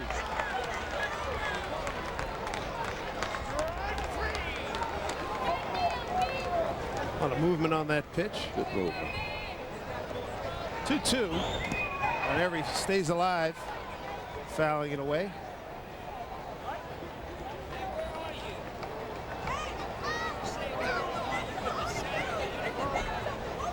Byard's a big kid. Sort of reminds me of Rick Russell a little bit from appearance-wise, body type. Oh, yeah. And he's young, too, this kid. He's going to get bigger. Oh, number down the line, foul. We had a quick game going, Dave. You know, if this game would have ended in 9 innings, we would have had about a 2-hour and 10-minute ball game. It would have been a Gibson-esque. Seaver and those guys, did they pitch pretty quickly? Yeah, Seaver did. He wasn't afraid to throw the ball. He looked in at the catcher and get the ball, wind up, and throw it. Seaver, Kuzman, it was great to play behind those fellas. Bob Gibson, 2 hours, you either won or lost the ball game. And they didn't come out of the game either. They were out there to pitch 9 innings. Top 10 here at Keyspan Park. Up through the middle. Byard can't get it. Second baseman. Nice dive by Arias. He'll have to hold it. Infield hit for John Van Everett.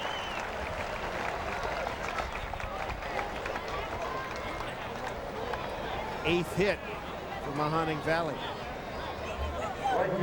Just joining us, Mahoning Valley out of Niles, Ohio. That's a good play. He stops the ball, and obviously smart because he doesn't make a throw because he can't throw the guy out anyway. The only thing you do is throw it wild and let the guy advance. That's good thinking on the part of the second baseman. What do you think Dave Turgeon does here? He's got his 3-hole hitter up. Maybe get some movement here. You might get some movement, but you're going to let this guy hit the ball. You want him to get an extra base. He doesn't have There's to get your a break. movement right there. Pass ball. Gets past Jacobs. So now with 1 out, Van Every's in scoring position at second base. Now you got your 2 best hitters right up there in the opportunity to drive them in. That's why they're in the 3 and 4 hole.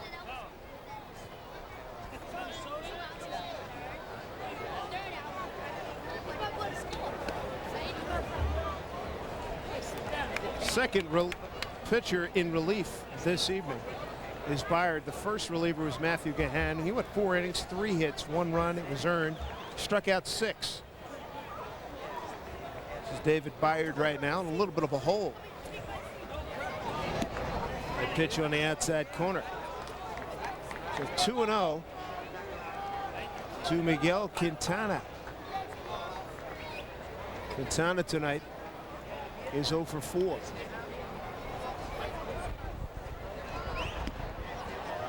And that one not close. This is a good hitting count right now. You're 2-0. Pitcher is kind of a little trouble. He's liable to be trying to lay the ball in there, and if you're aggressive at the plate, it's a nice time to hit. It's a terrific opportunity right here. If you're Byard, you need a ground ball right at somebody, and he misses. A real threat now by Mahoning Valley. Runners at first and second, 1 down. Cleanup hitters up, Ricky Morton.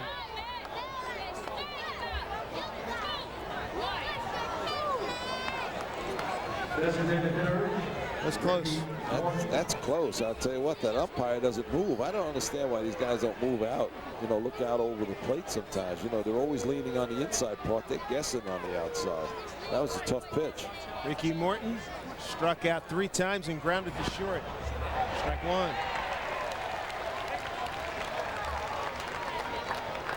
Struck out looking in the second, swinging in the 4th, swinging in the 6th on a 2-2 and a ground out. Back in the 8th inning. Gets a piece of this one. They get the 2. There's 1. Double play. Beautifully done. McIntyre, Arias to 4. And the Cyclones are out of it. So goes the threat by Mahoning Valley. They've a runner on, nothing across. We go to the bottom of the 10th inning, tied at 2. You're watching Brooklyn Cyclones baseball.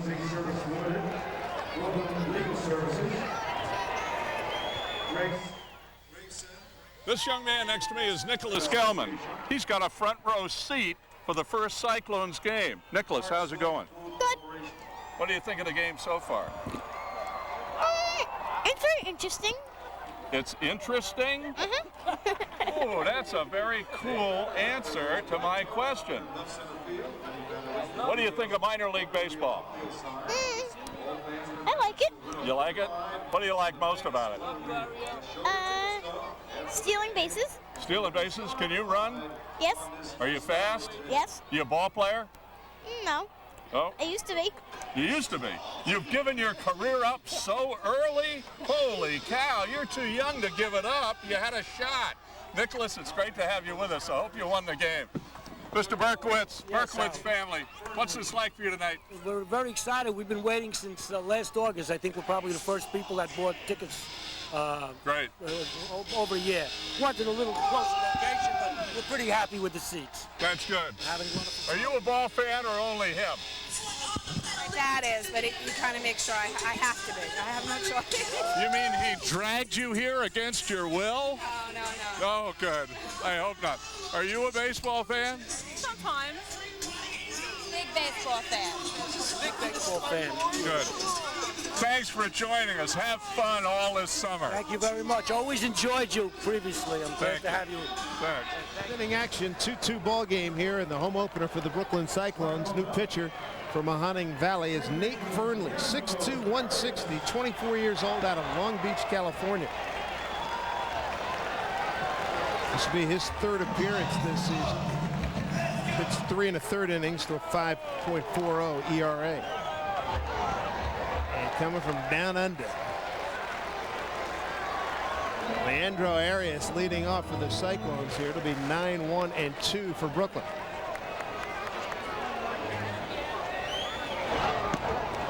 Big sweeper.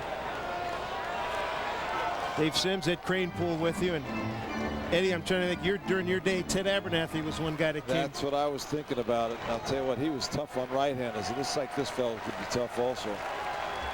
All right, now Fernley struggling, 3-1 in the count to the leadoff hitter Arias. Arias got some pretty good wheels. I'd love to get him on. Straight back. Thank goodness for the screen. Ed Cranepool was in full flinch on that one, weren't you? I was moving. I'll tell you what, that ball's coming back. Coming from down under, real slinky like Bruce Keeson, and they got that lead-off runner on once again. Walked him on 5 pitches. Angel Pagan will be the next hitter. He's the leadoff batter for Brooklyn. Dave Turgeon checking things out. Angel Pagan 1 for 4 tonight. Bunt, good-looking bunt. Third baseman, double clutch. Runner's going to advance to third, and Brooklyn has got runners at the corners with nobody out here in the bottom of the 10th inning.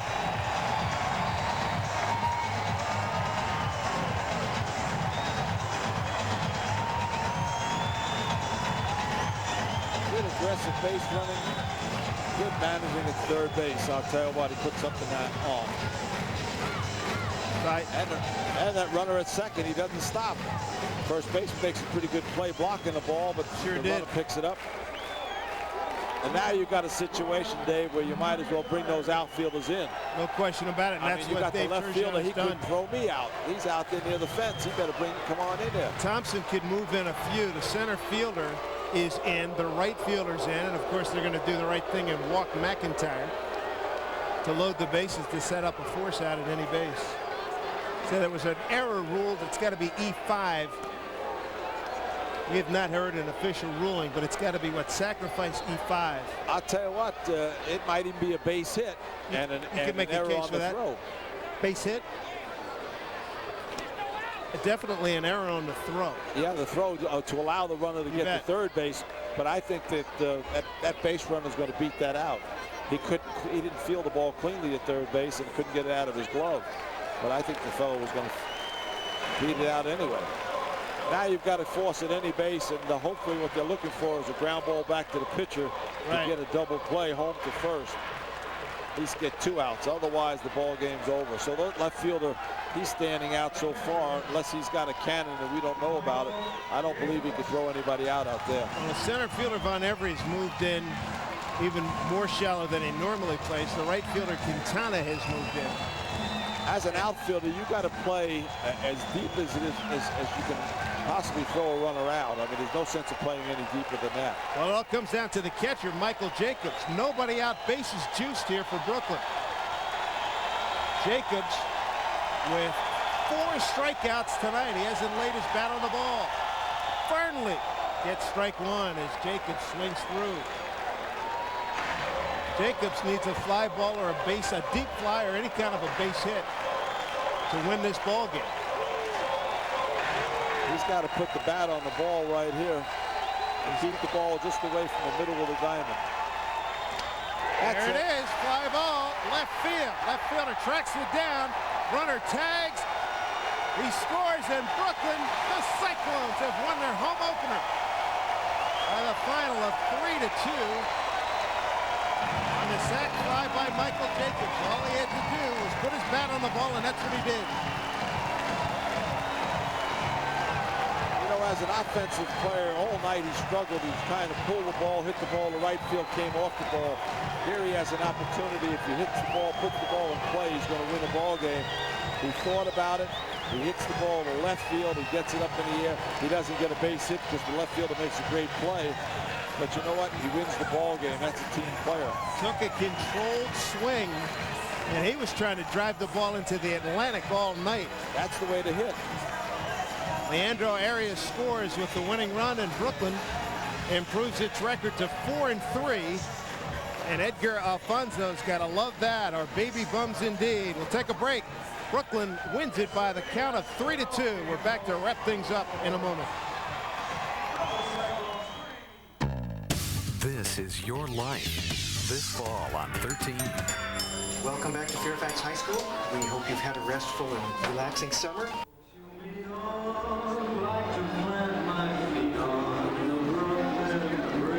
Welcome back, everybody, to Keyspan Park. The Brooklyn Cyclones win their home opener by the count of 3-2. They trailed throughout most of the game, but they pick up 2 runs in the 9th inning on a 2-run homer by Edgar Rodriguez. They load the bases in the bottom of the 10th inning and get a sac fly by Michael Jacobs for the winner.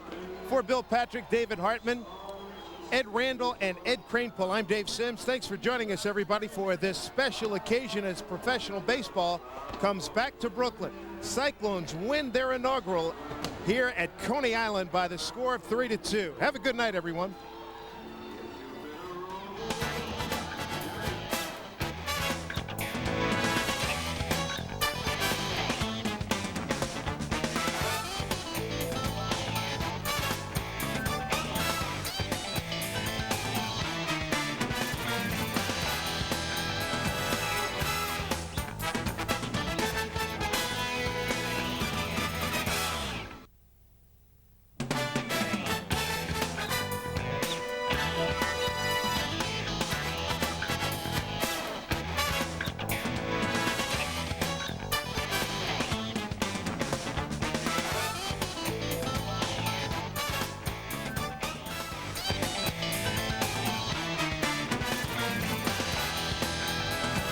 Promotional support for tonight's broadcast is provided by Sports Radio 66 WFAN, the flagship station of Imus in the Morning, Mike and the Mad Dog, and the National League champion New York Mets.